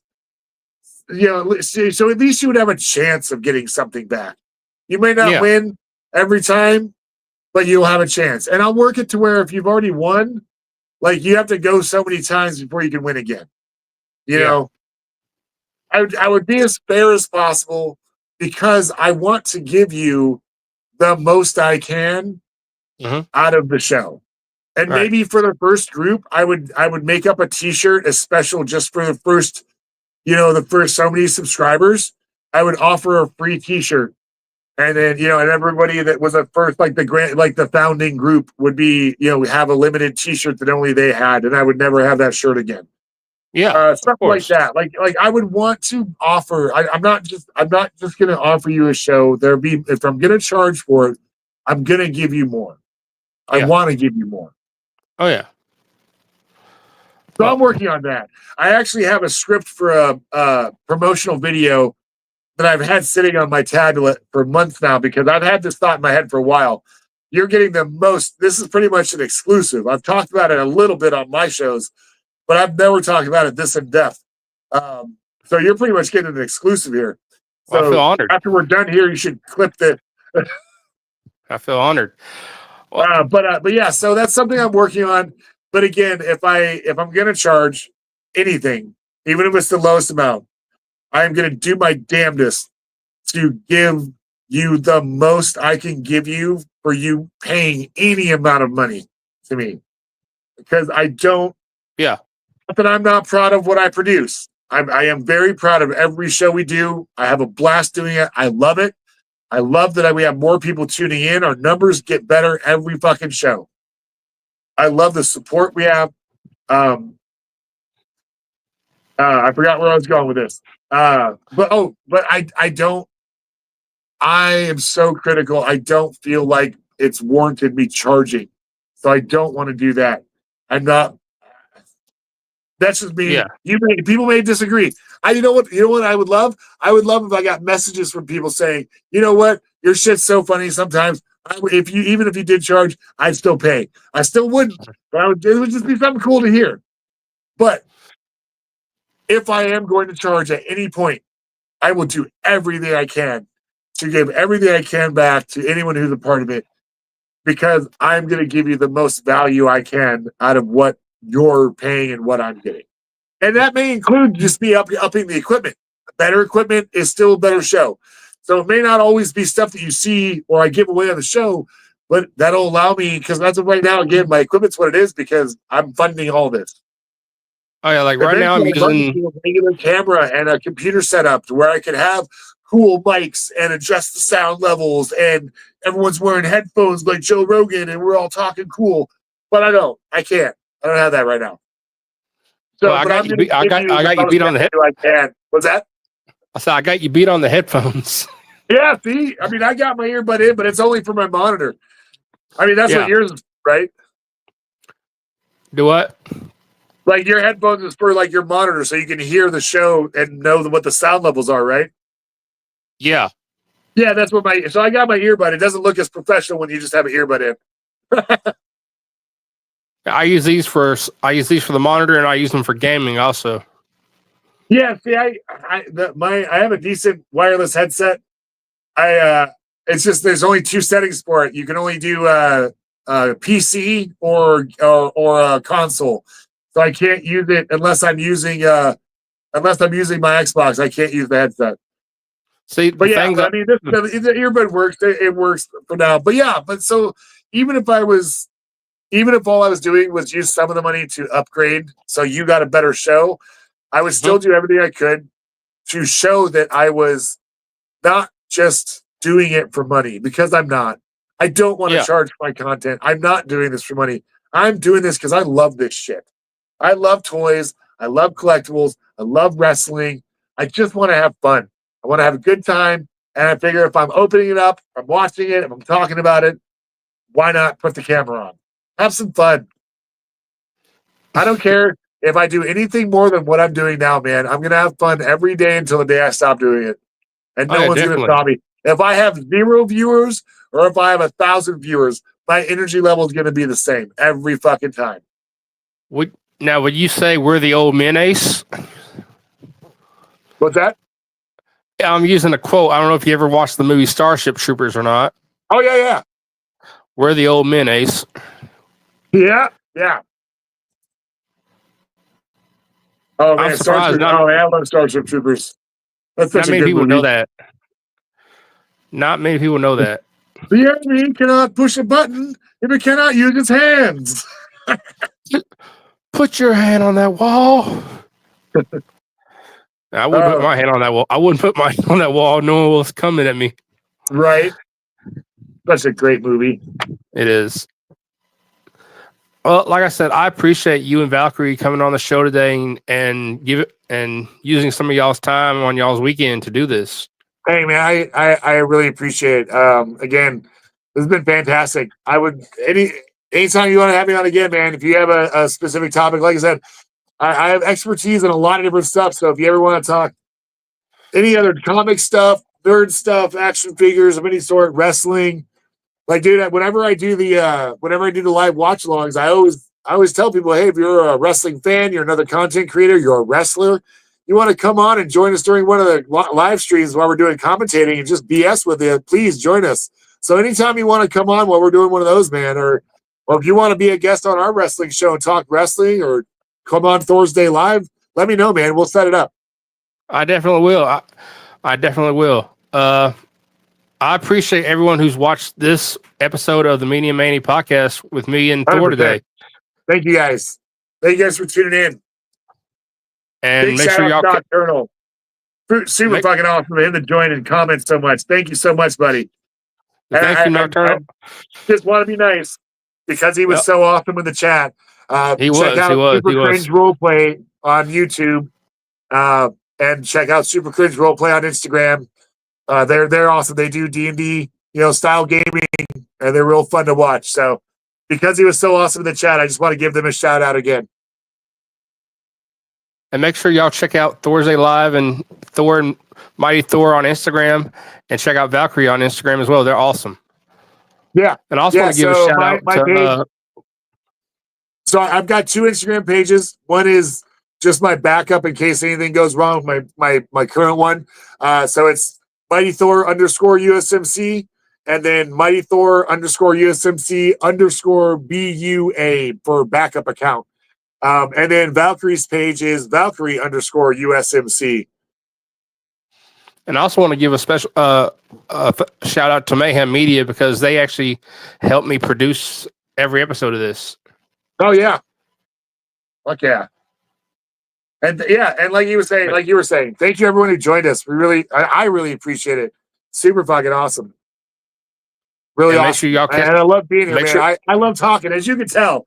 I love talking. Oh yeah. So, almost 4 hours. Yeah, well, this is my longest episode ever now. Oh hell yeah. How long have we been going? 3 hours, 10 minutes. Oh damn, dude! It hasn't even felt like that. No, it hasn't.